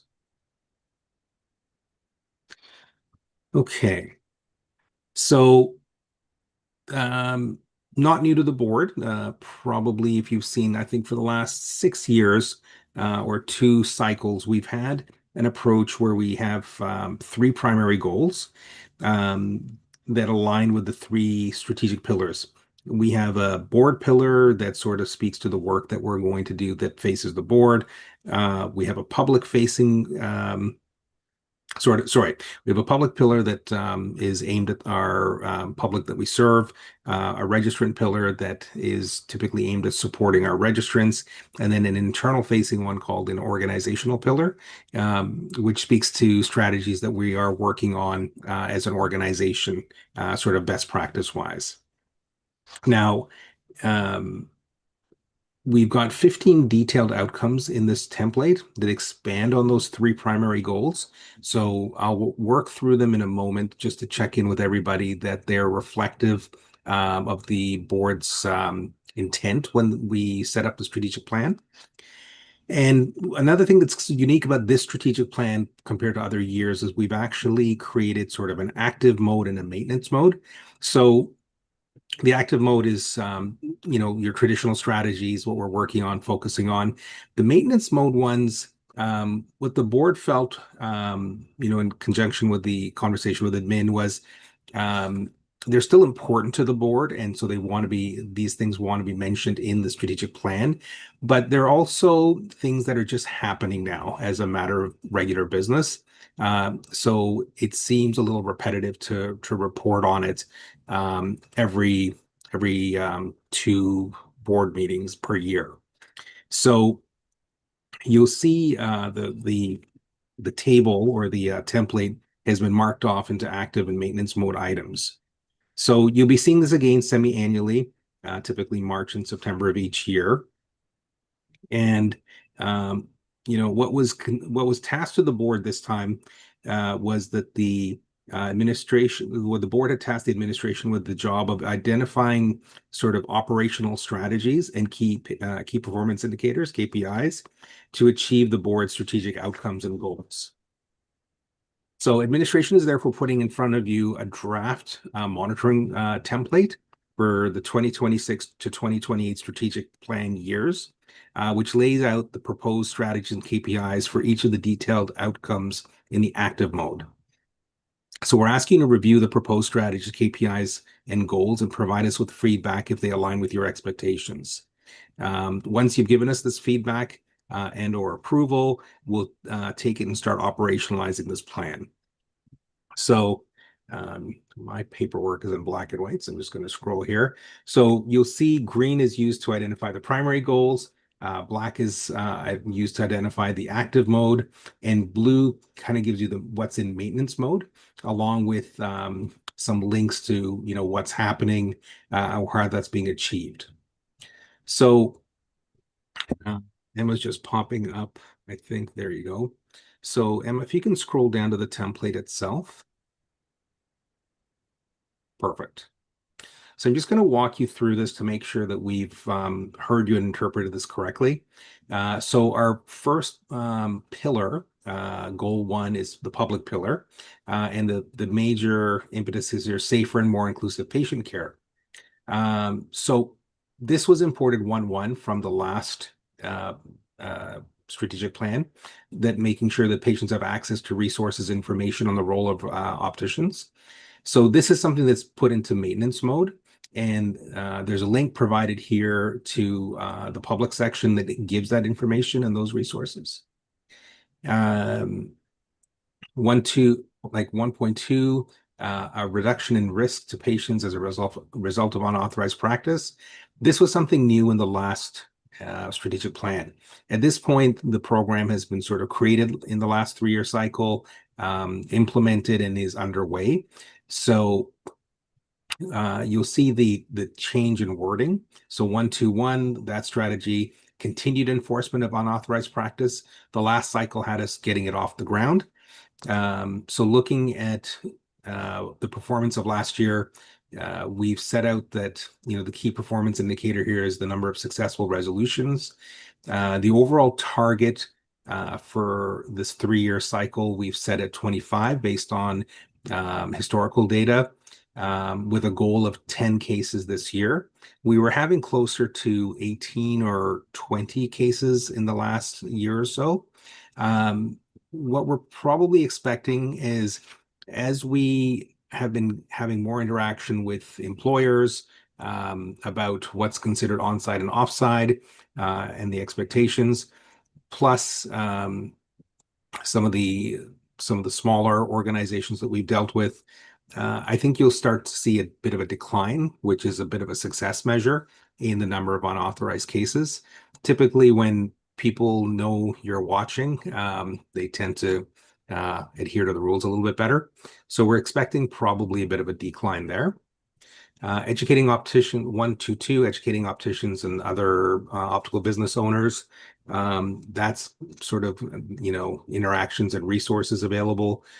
So we're looking to create about 3 resources over this strategic plan, with at least 1 resource being developed this year. 1.3, patient care is more inclusive and culturally safe. So the strategies are laid out under that, including educating and supporting opticians in developing and maintaining competencies around DEI and cultural safety. One of the big things that we are looking to do, that we're working on this year, is creating a new standard around cultural safety and humility, which will be appended to the recently revised standards of practice. Hopefully that document will actually be a bit of a groundwork for us to carry to the national table and create entry to practice competencies around that would hopefully be adopted as sort of basic learnings for student opticians, not just us having a standard of practice for existing opticians, so that it becomes sort of the basics, along with eyeglasses, contact lenses. Learnings around DEI and cultural safety and humility will become part of the schooling as an entry to practice competency. 1.4, concerns about the conduct of opticians are addressed in a manner that's proportionate to the relative risk, transparent, accessible, and timely. This will go into maintenance mode, and all the quarterly ICR reports are available on our website. There was a push in the last 3-year cycle that we were cutting the times down of how we addressed complaints and things like that. In the last report, you'll see that we've cut the response time or the completion time down by 53%. So we're on our way nicely there. 1.5, there's a sufficient number of qualified opticians to meet the needs of Ontario patients. You'll see there, similar to the last strategic plan, public outreach and education in considering a career in opticianry. This is actually a bit of a pivot where, there's a target of creating 3 initiatives or resources, with 1 being done this year. We are talking to schools, especially in light of declining numbers, to work with other partners in the opticianry community to see if we can promote people to consider a career in opticianry. As we mentioned earlier, a big impact on our budgeting is the influx of opticians every year. So we are continuing to collect data on program enrollment at the school level, so that we can see what impact it'll have on registration rates, and we'll be combining that with a look at attrition rates to see if the profession is growing, stagnant, or declining over the next couple of years. Typically, every strategic plan cycle, we collect data from patients, so that's been identified as a strategy as well, as far as are they having any trouble accessing opticianry services. In the last cycle, when we did the survey of about 1,000 patients, most indicated that they weren't having trouble accessing opticianry care. So we want to just continue to monitor that. Goal 2, which is registrant facing. The college is relational, accessible, responsive to changes in technology and evolving patient expectations. So we've laid out sort of strategies under that, educating opticians on standards, guidelines, and policies relating to patient expectations, products and technology changes. There's a lot of new lenses and things coming out, so we're monitoring all that. Staying current on emerging technologies, techniques, and service delivery models. So that is another strategy that we put under this, and develop resources to support opticians that want to offer non-traditional modes of dispensing. We're seeing a lot more in mobile dispensing and remote dispensing. So we want to make sure that we have guidance around that. You'll see 2.2 and 2.3 going into maintenance mode there.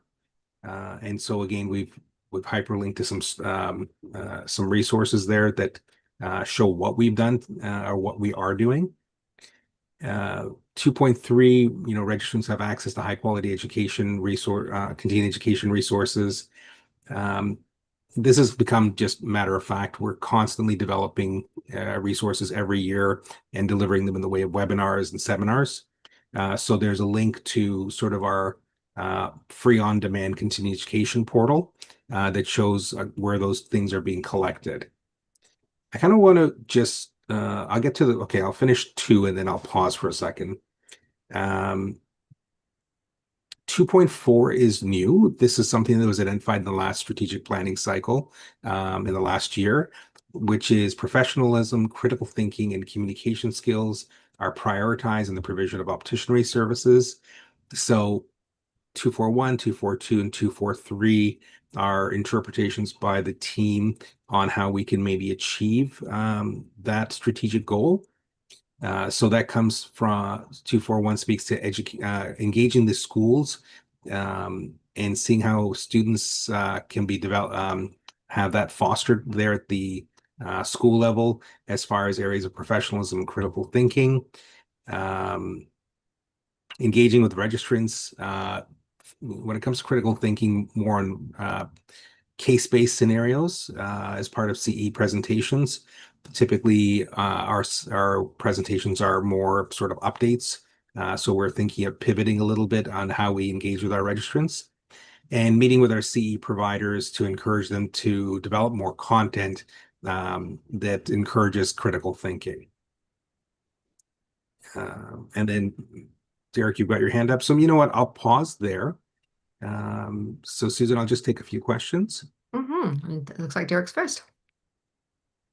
Fazal, Yes. with 2.4, 2.4.1, 2, and 3, looking at it, it's wonderfully abstract as it sits here. And I know you and I have talked before about having measurable KPIs. I wonder if we've gone too abstract in the language. Critical thinking, I think you need to attend philosophy classes to achieve, but I'm wondering whether or not we could get something measurable with switching that out for, say, problem solving. Because I think when industry comes back at us and says new opticians don't know how to critically think, what they really mean is they don't know how to problem solve specific cases and such. And I'm wondering whether we could look at maybe identifying kind of the most common problem solve techniques, progressive fitting heights, you name it, all those things that all of the professionals in the room are going, yeah, that's the one they don't know how to do. And see about taking that kind of information and how to problem solve those situations and see about A, getting it taught, and B, getting it tested. That is a thought, and I would love to discuss it more, but right now I'm worried we're really abstract and I don't know how we make that measurable. So I'll just speak to that for a second. I think it's not that abstract. Like, for instance, 2.4.1 engagements with the education program, to have those discussions on whether you call it problem solver or critical thinking. We put a KPI of the number of meetings or engagements with these schools. So I think meeting with them and having those discussions is concrete. The substance of those meetings around, drilling down into, coming up with case-based scenarios and things. I think we've never been in the education business, more the competency business. But I think we could work with our education partners for them to create the content, as long as we kind of are clear on what the problem is. I think the staff, we struggled a little bit about what the board meant with critical thinking. I think problem solving is a little bit more specific and would probably be a little bit easier to action and solution. But I do think that's measurable. And I will come back and make sure that we're ready to move to a consensus if that is appropriate. But for now, I also saw that Johanna, you had your hand raised. I just wanted to comment that you could even just state it as troubleshooting ophthalmic lenses, to be very straightforward. Yeah, absolutely. Well, we can bring those specific things, problem solving, troubleshooting, right to the schools and in our CE presentations. Derek. Let's build off of it, and I acknowledge that educating entry to practice or educating is not in our purview per se. Protecting the public is. And I know that historically we've seen groups like NACOR put together brain trust focus groups, things like that, of professionals to help identify things that needed to be identified for the standards of practice and the national competencies. And I'm wondering whether there'd be value in something similar here as well. Not that I want to get into the minutia of how we do it, but I will leave that to the team. But I just want to make sure that we're looking at all of those options. I think as being part of this conversation from when it happened, I think the feedback that I was seeing both from industry, but the feedback I was seeing anecdotally in my practices that I was in was that the flowchart thinking process of a problem solve was not there, and that was something that we might want more. I mean, I'd hate for this to look at just us going back to education, educators going, they need to critically think more. It's kind of like, okay, but what do you mean by that? That's kind of where I'm sitting on it. I just want to check in for a moment, and I might be wrong on this, but I wonder if we're getting into the weeds because it sounds like these conversations have taken place in some detail. I'm not sure who can best guide me on this. Yeah, you know what?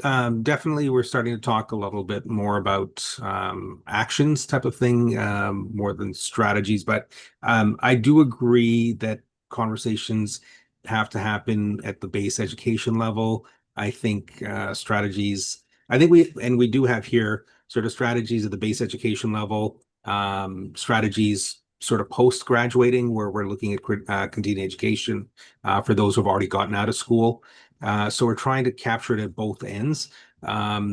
And, we've also got to be careful to stay within scope. While, we hear industry complaining a lot that, hey, new grads don't know how to problem solve and things like that.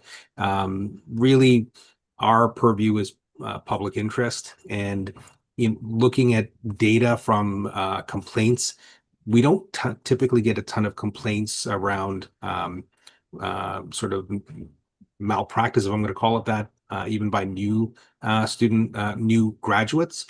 It is a frustration at the retail level, but that's kind of a retail issue, not a regulatory issue. That said, we are partners in the sandbox, and so we do have influence over the competencies, and we definitely can have those conversations with NACOR about entry practice, content for student opticians, and we certainly have control over continuing education.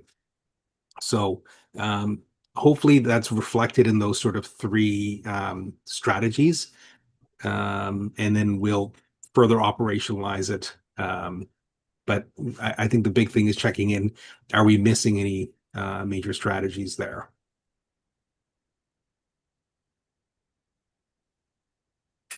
Are we missing any major strategies? Any other comments or questions from the group?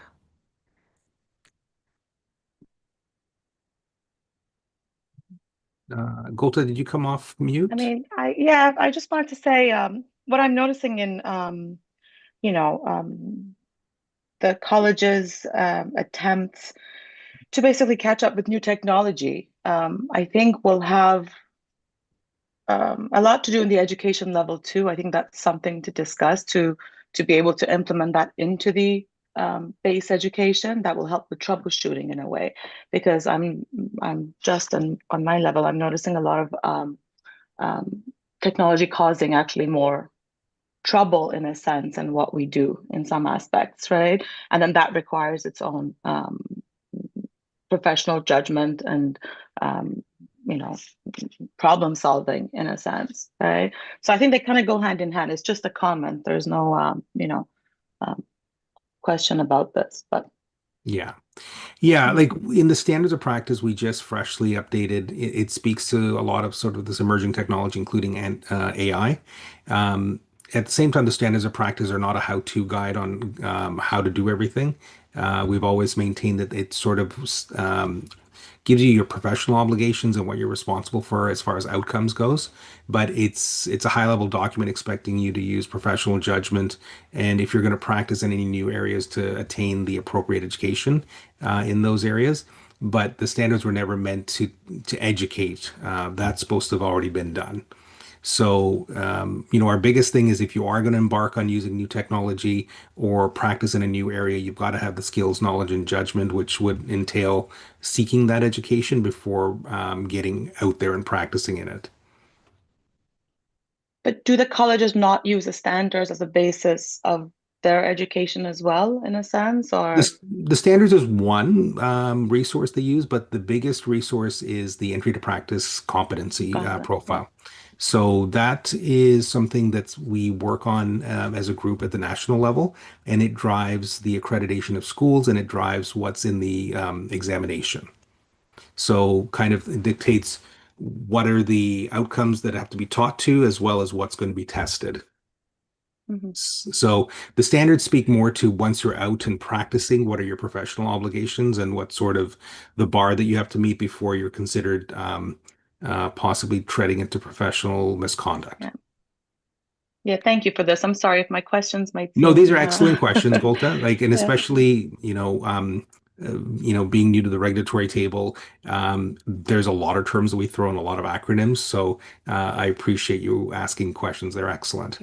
Thank you. Just want to jump in with a quick time check. We, according to our agenda, there's 3 minutes left for this section, including the motion to approve. We have been running very well to time throughout the day, but I just wanted to offer a quick heads up. Thanks, Susan. The good thing is here, as we get to the balance here, there's a lot of things that are in maintenance mode. So finishing off goal 2.5, the college facilitates interprovincial mobility. It's something that's been identified as important to the board and to the government. So we actually have been in the good books with the ministry as far as our speed of processing labor mobility applications. We can typically get them done in under 5 days, sometimes as quick as 2. And so there's not a ton of work to be done here. And we want to continue working with our NACOR partners to streamline information sharing to make that even that much smoother. Goal 3 is the organizational pillar that reflects inwards on us as an organization. So 3.1, 2, and 3 are in maintenance mode, and you'll see hyperlinks to where work is being done on it and how work is being done on it on a regular basis. 3.4, the college is seen as a leader amongst other regulators in terms of efficiency, collaboration, and public trust. So strategy 3.4.1, 3.4.2, collaborating with our system partners. We continue to do things every year. So we've set a target of about 6 more collaborations over the next 3 years. Conducting regular and meaningful consultations with registrants and other system partners. This is something that regulators often struggle with. They know their registrants, they know their partners like schools and associations, but they typically struggle to engage with the public. I think we've had some really good successes in the last 3 years connecting with equity deserving groups in the public sphere. So we are aiming for 5 such consultations over the next 3 years. And then the college has identified, or the board has identified, that they want to build capacity towards ensuring Indigenous and other equity deserving voices are represented at the board and committee levels. So strategies include starting with collecting demographic data on registered opticians, identifying and engaging with community leaders of equity deserving groups, to understand sort of their needs a bit better, and then inviting registrants and members of the public from these groups to participate in consultations and or even apply for board or committee positions. So with that, those are sort of the strategies that we've attached to the goals that the board has identified as their priorities over the next 3 years. So I open it up to the board to see if we've missed anything or misinterpreted anything, so we can make some tweaks. Omar. Yeah. But so in regards to 3.52, we indicated engagement with the community leaders, etc. The community voices, diverse community voices, of course, bring a unique perspective, and give insights and helping organizations to understand the need for underrepresented groups. You bring an enriched credibility in terms of trust within diversity communities. What approach or what initiatives can be taken from the college perspective to get the government interests in getting more diverse voices on the board from a public perspective? Because what you talk about, that we need to see more diverse representation, on the board from public perspective. Right. I don't know how we can get the government to show some more interest in that. Before Fazal answers, I just want to flag that I'm not sure if this is in scope because it speaks to the how rather than the strategy and the KPI, but please go ahead, Fazal. Thank you, Susan. Okay. So I guess, briefly, Omar, I think you bring a good point up. We have control over the community appointees that we have here, but we don't have any control over appointees like yourself that are appointed by the government. So we are looking to engage more and more. We do talk to the Public Secretariat office regularly. I think, and then we're part of HPRO, the sort of the federation of all the regulatory colleges, health colleges, and we are bringing that message from that level to the government that all health regulators need a diverse representation through their public member appointments. So that is something we'll be working on through that partnership. Okay, you know what, Madam Chair, I'm sorry that I didn't ask the question related to the topic before us. No, this is great. It's my job to check. I'm not always going to be correct if it's in scope or not, but thank you for bearing with me. Johanna. I just had a question about 3.51. During registration time, doesn't the college already ask for that demographic data when we do our registrations? Correct me if I'm wrong. We collect some information from you, but not specifically around race. And so we're sort of working with other colleges on the type of information they collect. And then what we're hoping to do is create a policy around this year around what information we'll collect and then actually build it into the database, probably the renewal process. So you will be seeing some changes in the coming year, more specific questions being asked. Thank you. And Steve. Yeah, Fazal, on 3.53, would we ever ask the registrants or even the business groups as to the different languages that are available at different stores throughout the province of Ontario, and then list them so that the public could go if they're looking for a certain language that a business would speak?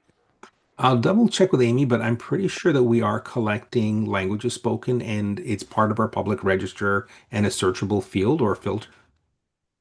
Exactly what I was going to say. So that's already available. Now, of course, it's up to each optician to decide to list the languages of service that they work in. And those that do, you can search by language, search by part of the province, and locate an optician based on that information. Thank you. Thank you, everyone.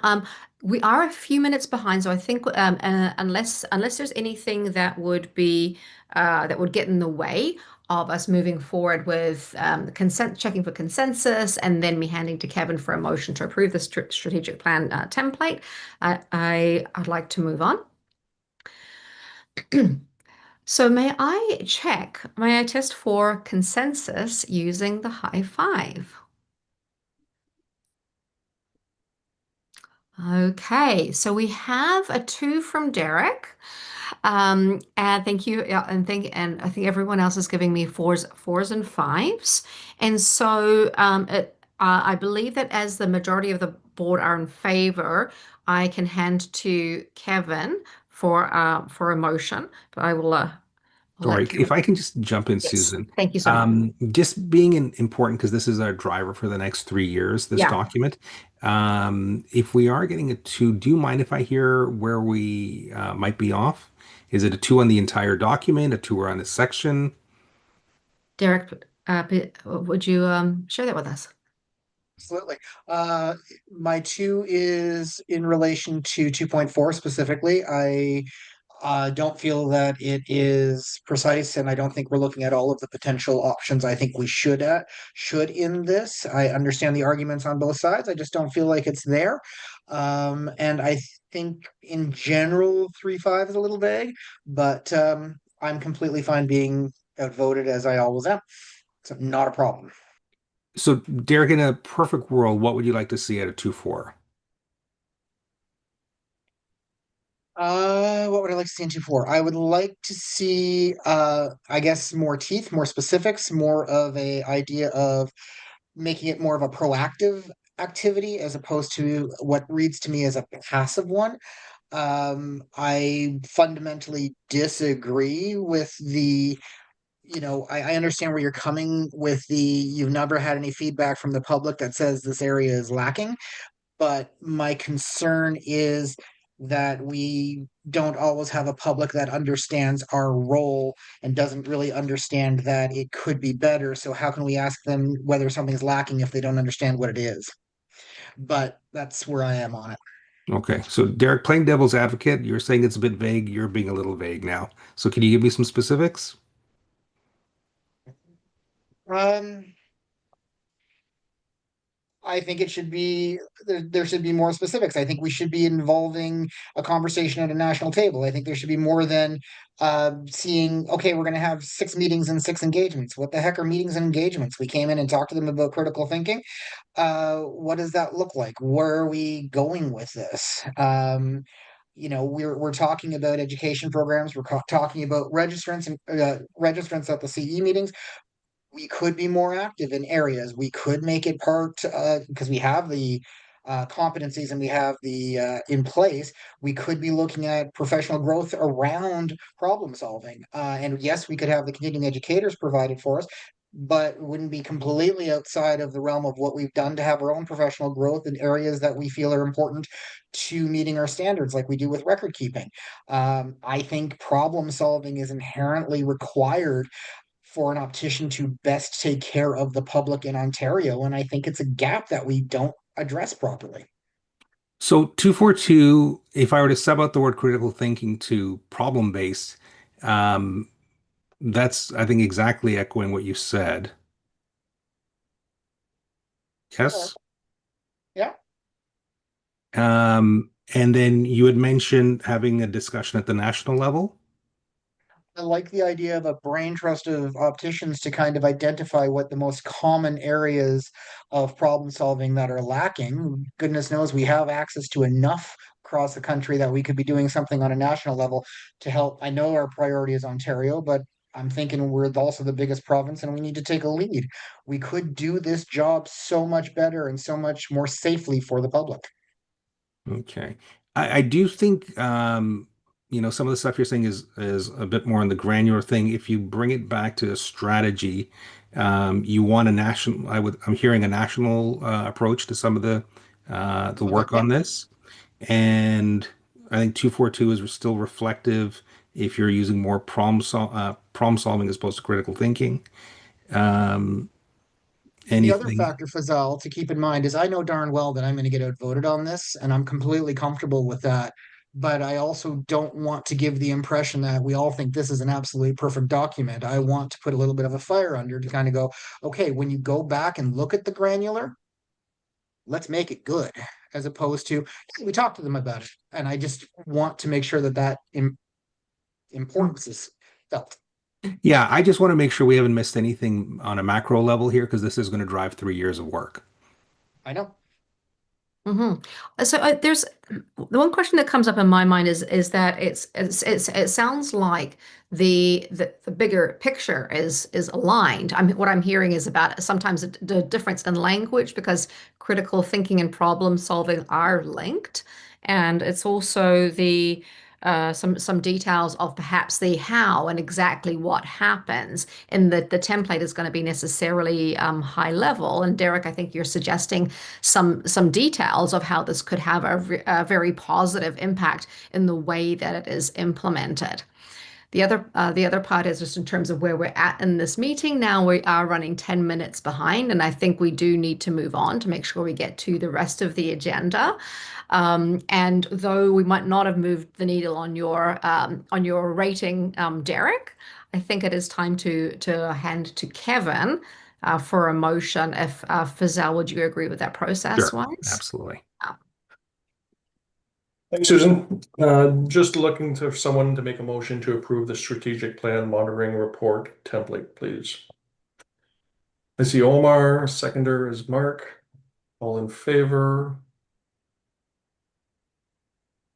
All right. So I guess, sorry, go ahead. No, you go, Kevin. Go ahead. Basically all in favor except Derek, you're abstaining. Thank you. I have no reason to abstain. I am opposing. Okay, opposing. Thank you. Motion accepted. Thank you. Process-wise, I just want to take a moment to appreciate Derek for keeping us accountable to the process of a thorough conversation. Now I'll ask Amy Stein, Deputy Registrar, to present the 2025 Board Action Plan. Amy, over to you. Thanks, Susan. So this is just to give the board an update on the status of the action items that were identified on your action plan for last year. So this plan was approved by the board in June of 2025 based on the outcomes of the board effectiveness evaluation that you did, the self-evaluations for the 2024 year. So if we scroll down to the next page, you'll see we've got a couple of things that are still in progress here, and essentially where we're at on a couple of them just have to do with some of the progression of different governance priorities that have been sort of one in succession to the other. So you'll see we've still got a couple of things on the radar for this coming year, including looking at the role of the Finance Committee and then as well looking at the feedback loop for appointed committee members. And apologies, there's a typo in the notes column there, but just to give some elaboration on that, as hopefully you're all aware, last year being a strategic planning year, we carried out a really extensive environmental scan for the board's benefit, including interviewing and getting feedback from appointed committee members. So it was the focus of last year kind of included a lot of that feedback. So this is more about looking at something where it's not waiting, to the strategic planning session and having a more sort of formal feedback loop there. In the complete columns, you've got the exploration of our board seat compositions. So as you'll know, the board has moved and approved some changes to the electoral process, including moving from a geographic-based district system to one that encompasses the entire province. And in looking at that, there was also consideration of the number of elected board seats. But in light of some resignations and the impact that has on the board's ability to conduct its business, it was felt that staying in the realm of having 8 elected board members, which is one above our minimum of 7 in the legislation, would be of benefit, so that we are not at risk of the board becoming unconstituted or unable to act if there is an unexpected vacancy that arises for a board seat. And then finally, there was a request to have some mid-year refresher training on board member roles and responsibilities, and that indeed took place in June of 2025. So that is your update on the board action plan, and I'll turn it back over to Susan for any questions. Thank you so much. What questions or feedback do you have for Amy?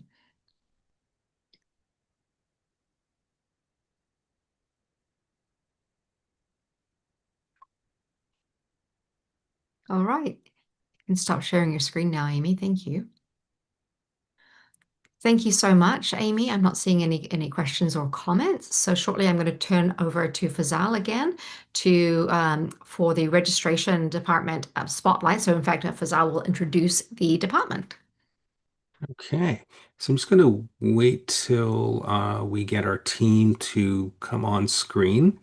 So welcome, welcome. So we are spotlighting today the registration department. So this is the opportunity for the board to sort of put some faces to the names, learn a little bit about what happens in the department, and sort of what kind of work is going on a day-to-day. So I'll start with introducing Stephanie, who's our director of the department, Emma, who's our senior coordinator, and Irina, who's our coordinator in the department. So this is the triple threat that's driving registration day to day, supporting policy work as well as the admin team. So Stephanie, over to you so that I don't say too much and take away from your presentation. Thanks, Fazal. Okay, Emma, can we share our slide deck, please?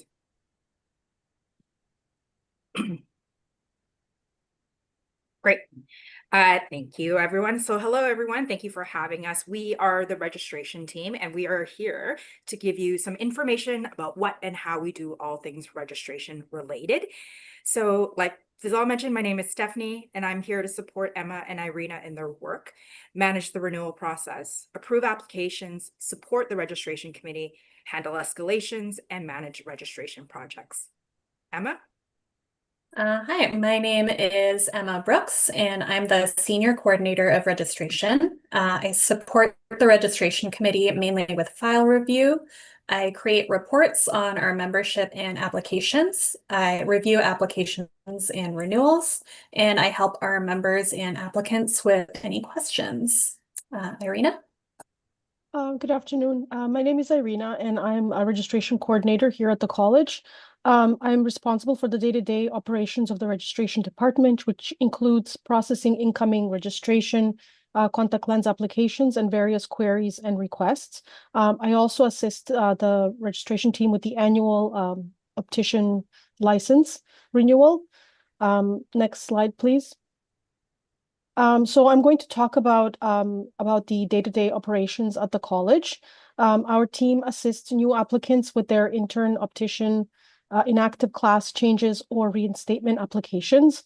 Emma and I are frontline staff who answer applicants and registrants' questions via email and phone. Incoming applications are reviewed twice, screened initially by Emma or me, and then reviewed and approved by either Emma or Stephanie. I manage the printing of the new registrant ID badges, ensure renewal decals are sent, and order certificates for the certificates of registration for the new registrants. Emma is our report and numbers extraordinaire. She puts together file reviews for the registration committee and pulls registrant data numbers for various reports. I assist with minute taking for the registration committee meetings. Emma and Stephanie also work with Camilla on applications and renewal testing to ensure our registrants have a great online user experience. We also work with NACOR, or the National Alliance of Canadian Optician Regulators, to ensure exam candidates are eligible to be registered. We upload any candidate exam scores that are sent by NACOR. We also guide foreign trained applicants on how to apply for the Prior Learning and Recognition Program, also known as PLAR, offered through NACOR. We also advise registrants who have not practiced in recent years on our new refresher program and assist them on what they need to return to practice. In addition to the daily tasks, we also manage the yearly renewal. It's a high volume season with more phone calls, emails, and mailing of new photo badges and decals for our 3,000 plus registrants. Over to Stephanie for the next slide. Perfect. So we're going to look at graphs and numbers, our favorite part. So this graph looks at the renewal trends over the last 4 years. So two things to keep in mind for this year's renewal. The inactive class renewed for the first time, and it was the second year with the new renewal date of January 15th instead of December 31st. So with the awareness of the existence of the inactive class, we saw that registered opticians are opting to change classes instead of being suspended. So the renewal rate for this year was 94.8%, which is in line with projections. And renewal requires extra help, as Irina mentioned. So Camilla and Noreen are essential to our success. Camilla ensures that renewal applications are up to date and running smoothly, and updates happen every year, and lots of testing occurs before we open renewal. And even during renewal, Camilla helps us fix any glitches that may occur. Noreen provides an extra layer of admin support, and she is often the first point of contact for our registrants, and she helps us a lot as well during renewal. Next slide. So some of the ways we support the registration committee is by doing environmental scans on issues and questions that the committee may have. Staff also put together the necessary information for the committee to review registration policies, extension requests, upgrading proposals, and applications for initial registration. Next slide, please.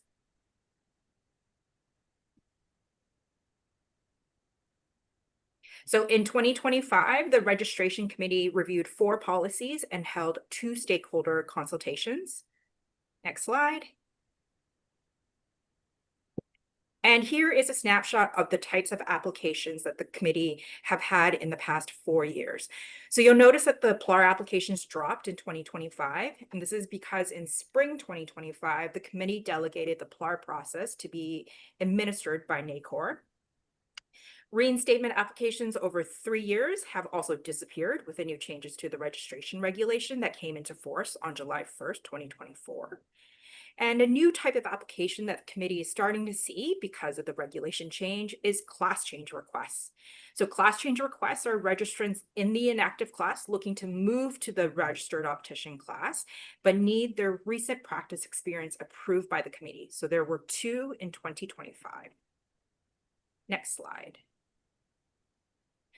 So one of the changes to the registration regulation is that registrants who have been suspended for 3 years or more will automatically be revoked. So changes to this regulation came into force in July 1st, 2024, but suspended registrants were given a year to make a decision to either move into the new inactive class, resign, reinstate to the registered optician class, or do nothing and be revoked. So once the July 1st deadline passed, we suspended 1,408, we revoked 1,408 registrants. 351 registrants were not revoked. So of those 351 registrants, 90 transferred to the inactive class, 156 resigned, 23 reinstated, and 82 were noted as deceased. Over to Emma. Thank you. So I'm going to look at some of the trends that we've seen in types of registration over the past few years, beginning here with intern registrations.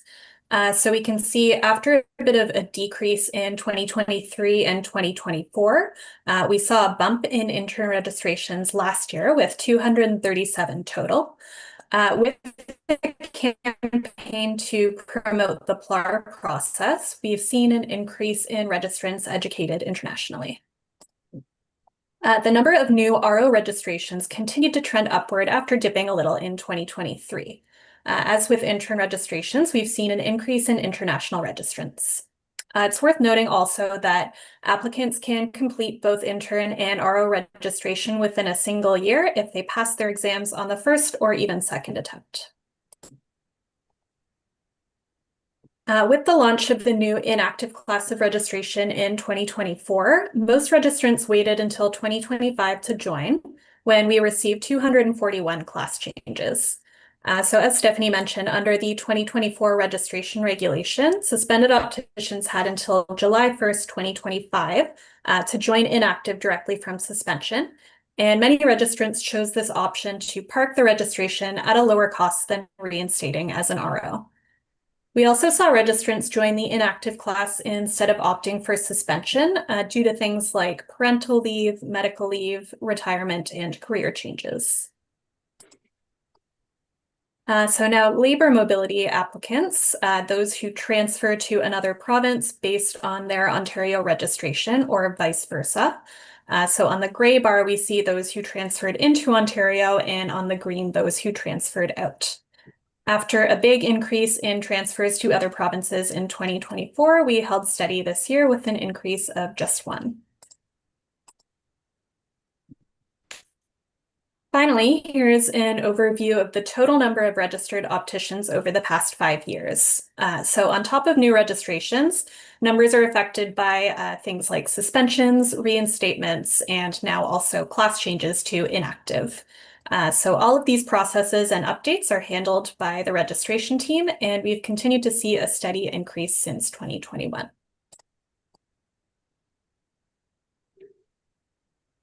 That's our presentation. So does anyone have any questions for us? I guess I'm taking your job, Susan. Back to you. As Stephanie just mentioned, do we have any questions from the board?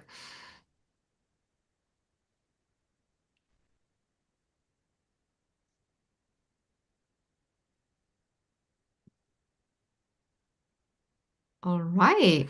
Looks like we are ready to move on. Thank you so much to the team. I'm now going to ask Fazelle to present the registrar's report. Okay, thank you, Susan. So the registrar's report, I'll highlight a few things, not a very exciting period, but one of the things we've been talking about all year last year was the as of right legislation that the government was going to be imposing. And so there was a little bit of enabling legislation that was enacted in December to the Opticianry Act. And now, as of January 1st, the as of right legislation is in place. So we were one of 11 colleges that were brought in on the second tranche. Essentially, it creates sort of a fast path to practice that enables somebody from another province to come into the province, give their application in to us, and begin practicing immediately, as long as they meet a few specific requirements, including the fact that they've given us an application, that they hold liability insurance, and then they can get started on work. To date, we haven't received any applications under this pathway. We do regularly receive mutual recognition applications where people are moving from one province to another. And as we mentioned earlier, those are being processed between 2 and 5 days, 2 and 5 business days. So there's really no delay if you're looking to move provinces and start practicing in Ontario.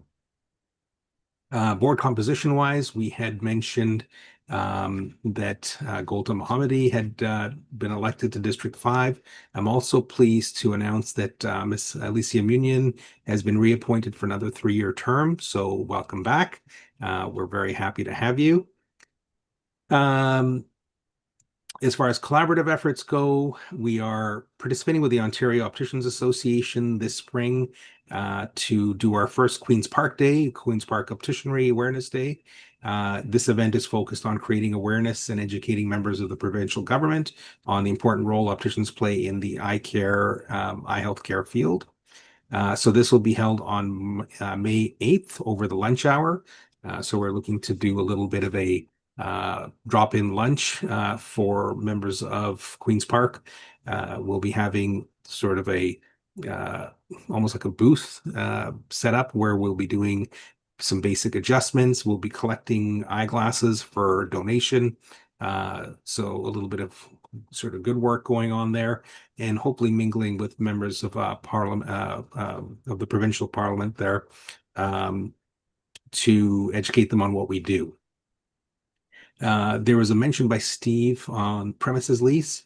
So in December, we talked with the board about entering into preemptive lease negotiations. We are finding that the downtown core is starting to get into a low vacancy situation as more companies are going back to work, and rates are going up again. So we do have still about 1 year and a bit on our lease, but we did enter into a lease extension conversation, and we were able to secure an additional 5-year extension to our lease that is currently below even today's rates, and will certainly be well below expected rates in 2027. So I think we're in good shape there. You'll see in the report, we've given you a list of all the external events that are happening. Sorry, I shouldn't say this fall, I should say this spring. But there typically is spring and fall are busy periods for us. So you'll see that there's a number of engagements that we're going to be presenting at. And finally, as far as registration renewal, that busy period has finally come to an end. Cleanup has begun as far as sort of stragglers and things like that, and people who have exceeded the notice period for suspension. So those have all taken place. The season went very well, and I think everybody was quite well supported. We did do a follow-up survey just to see how things went and received some nice feedback. So that is my registrar's report. I'll take any questions that you might have. Thanks, Fazal. What questions are there from the board?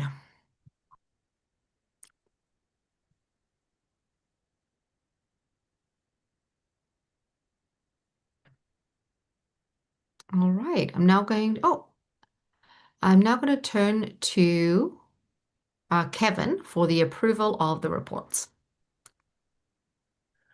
Thank you.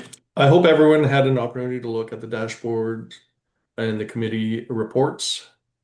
These reports are typically reviewed and approved as consent agenda items. That means that we do not typically go through the reports one by one. We inviting any questions and comments that you might have. First, I'd like to turn things over to Fazal to share a few highlights from the committee reports. Perfect. Thanks, Kevin. So I'll just rattle off a few highlights from the committee report package. Under registration, you'll see that there's mention of the life member status or the fact that it's been replaced with legacy retired optician, which was introduced as the replacement. The committee has already reviewed its first batch of 9 legacy retired optician nominees and approved them for the committee's September 2025 meeting. As far as highlights from clinical practice, updates to the standards of practice were approved at the board meeting at the end of the year. They were ratified in January. As far as quality assurance goes, the team there has been working on updating some of the policies around the criteria for speakers and accreditation values for scholastic continuing education courses. ICR, you'll see in their package, they're reporting a steady decline in the days to resolve complaints, dropping down from a high of 368 days down to 225. So you'll see more details on their dashboard in their package. There's also mention that there was a hearing in February, discipline hearing, in which the registrant was found guilty on the allegations of insurance fraud. So there is a little report out there. The governance committee has been working as usual hard at all the different policy updates, including updated skills and diversity matrix to help identify underrepresented groups on the college's board and committees. And patient relations, following the ministry's approval of the spousal exemption in August of 2025.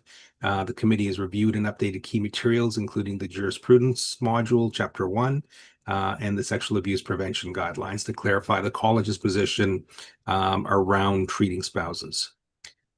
So you'll see all of that and more in your package. I just thought I would bring it to your attention to highlight.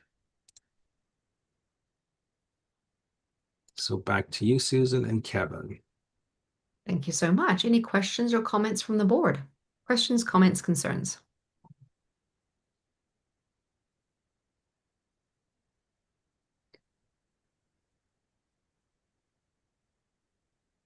All right, I'm not seeing any, so I'm going to pass to Kevin for a motion. Thanks, Susan.